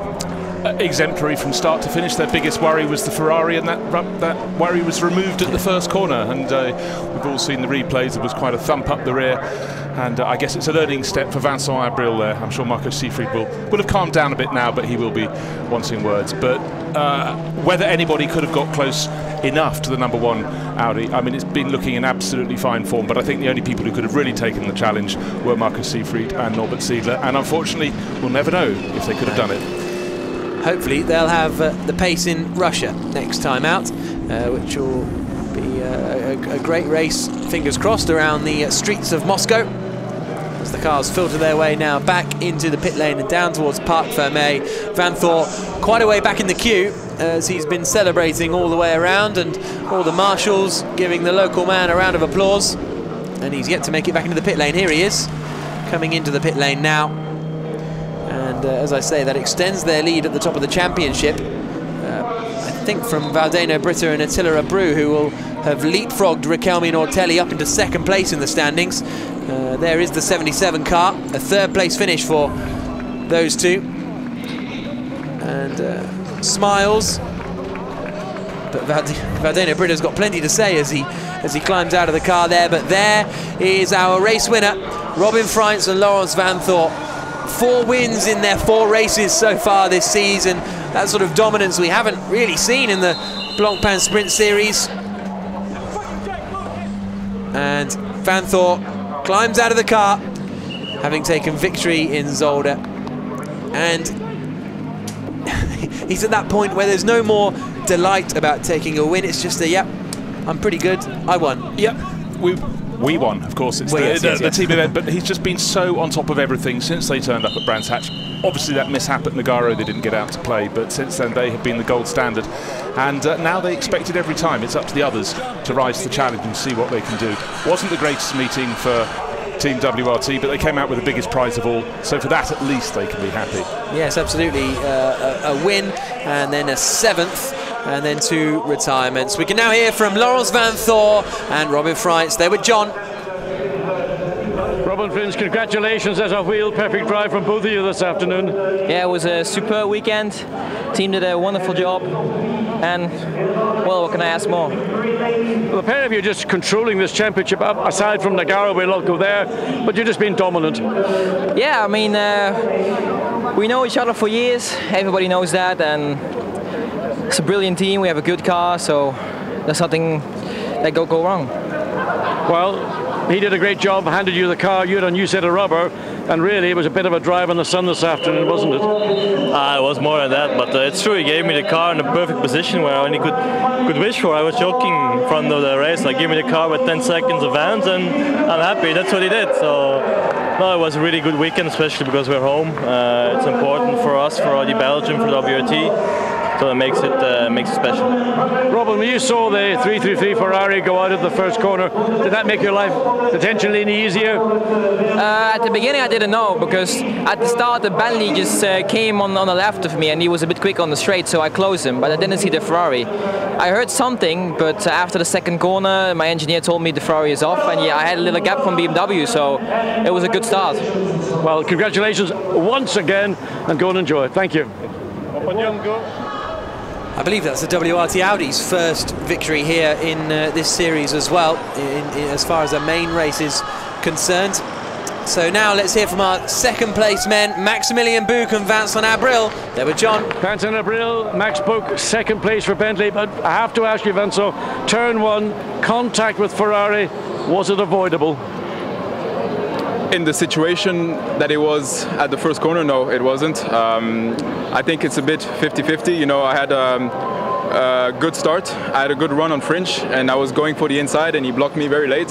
So I was in the dust and braking a lot in the ABS, and it was very difficult. So first of all, I think this block was also 50-50. I did not like that too much. And I had to brake. He braked a bit early as well, so that made Siegfried or Seidler in the car. I had to have contact with him because I had nowhere to go. So, and also he turned it pretty early as well to try to cut on Fringe.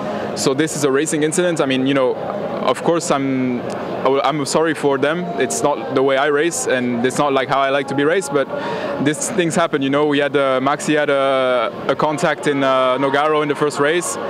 And nothing, you know, it's 50-50. It was a racing incident, and this time it was complicated. It was the first lap incident, but yeah, I mean, we had a good. Listen. I think Vincent's answered all the questions I was going to ask you, but you had a lovely drive to the end. Clear air, second place. Yeah, I had a pretty solid stint with the new tires. I tried a bit to push in the beginning to clear off the BMW. I think today we have been the lucky ones, also with the number 2, with the drive-through, 50-50 situation at the start. I think we have been the lucky ones today, and I think I'm pretty happy with P2, and we had a mega car, mega team, mega pit stop, all good. Well done, guys. Congratulations. Here's a look at the results after 39 laps of racing in the main race here at Zolder. Victory for Robin Freitz and Laurens Vanthoor, 10 seconds clear of Vincent Abril and Maximilian Buch in second place. Then the two Brazilian BMWs, Attila Abreu and Valdena Brito, followed by Caca Bueno and Sergio Jimenez, which moves Abreu and Brito up into second in the championship standings. Nicky Meilmanov and Marcus Winkelhock, a good result for them in 5th position. They'll be more than happy with that, I'd have thought, after a difficult start to the year. Down in 13th place then was the GT Russian team of Alexei Karachev and Bernd Schneider, the last of our runners, as Christopher Mees and Enzo E, Kevin Estre and Rob Bell, and Marco Siegfried and Norbert Seidler all retired from the race. Podium procedures about to get underway. But here's a look at the championship standings. Freitz and Vanthoor now have a very big lead over Ortelli and Riquelme, who are second in the championship standings at the moment. And that really is a big advantage, isn't it? It's 39 points over Stefan Ortelli. Norbert Seidler is in 4th position. Rob Bell and Kevin Estre in 5th. No points for them, but it really is advantage Freitz and Vanthoor as far as the championship is concerned. And then further down, you can see Vincent Abril picking up his first points of the season there in 10th position. And this is the Blancpain overall GT series. My apologies, that's why I was getting a little bit confused. But yeah, nevertheless, overall in the GT series, they have a really strong advantage at the top of the championship after performing well in both the sprint and the endurance races so far this season.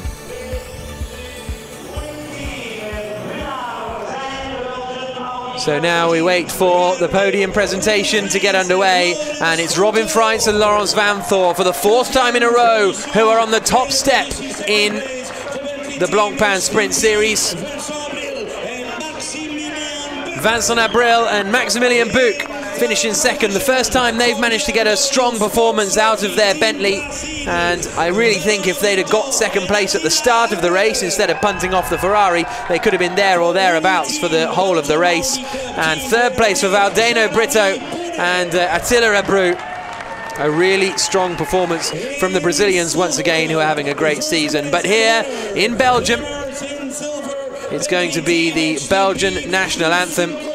the Brazilians are happy whenever they finish on the podium. There you can see the Silver Cup winners, Tom Dillman and Jules Simkowiak over on the left-hand side. The Pro-Am winners, Bernd Schneider and Alexei Karachev, are about to climb onto the podium too. Very busy podium up there. There's Karachev on the left, Bernd Schneider appears now. And congratulations with the Brazilian squad.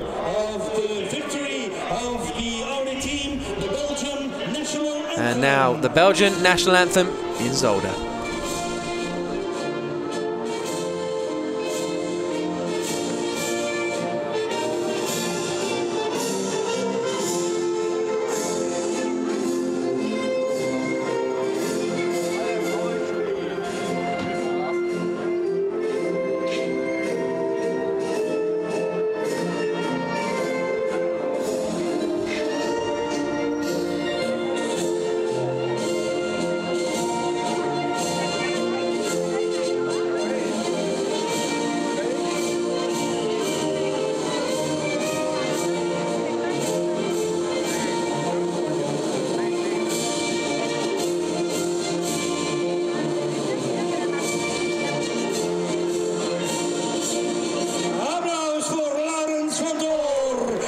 Delight in Belgium for the Belgian Audi Club, the top step of the podium in their home race. Next we move to the home race of the GT Russian squad, a street circuit around the university at Moscow.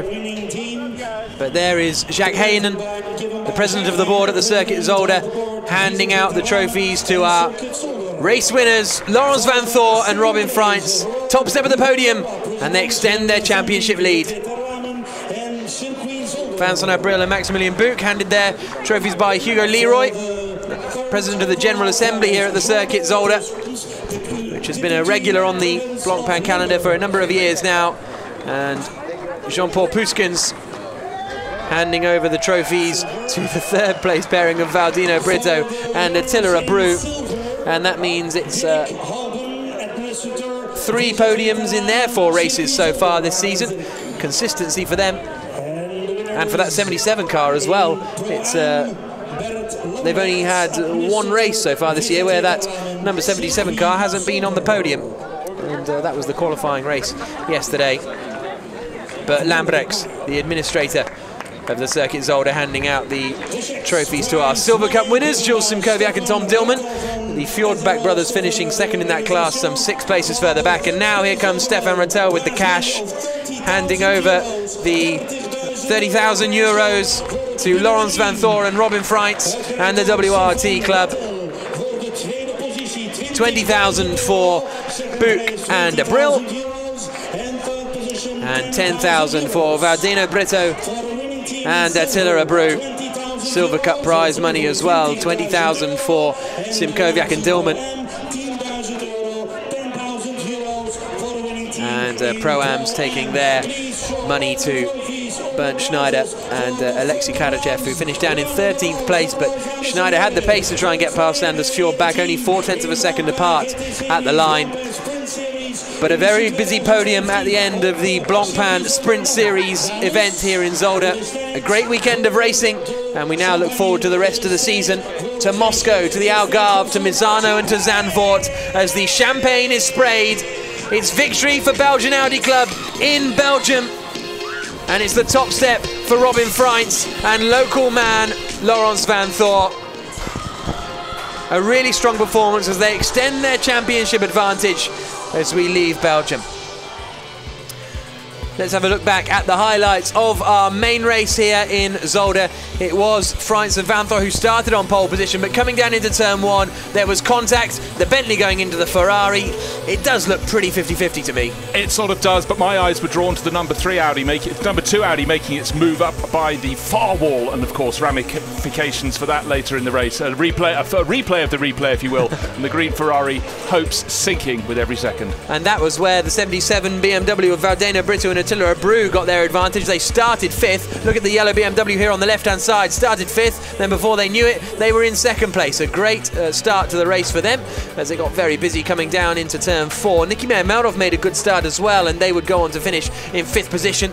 very busy further back. The Nissan pushed across the chicane. They could only recover to 10th place. Not the best of days for Dolby. And there was all sorts of carnage going on for Stefano Telli, being pushed off down at the chicane.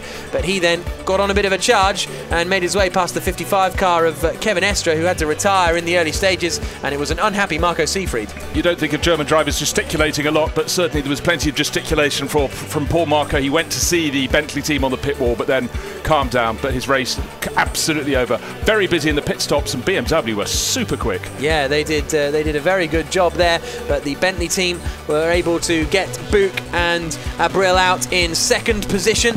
And Christopher Mies was then later handed a drive-through penalty. It was a slow stop for the second Bentley car, though. There, Enzo Eade ended up in the gravel trap. Not quite sure how, but it was a bad day for the number 2 car. It was. We wondered if he'd been doing something with the transponder. There'd been a message on the screen, but the team said it was just a spin. And I think Enzo's body language told you all you needed to know. We had a great battle for 11th in the closing stages. The 74 car of Anders Fjordbach trying to hold on to that 11th spot, but finally Philip Vlasic forced him into a mistake. They went side by side down towards turn 1. Vlasic a little bit late on the brakes. Anders Fjordbach tried to get back, wasn't quite able to, and it was an 11th place finish at the end for Philip Vlasic. But up at the front, it was Laurens Vanthoor and Robin Freitz who took victory in Zolder, their first victory here in Zolder and their 4th in a row in the championship. They extend their advantage at the top. Can they continue it in Moscow? See you then.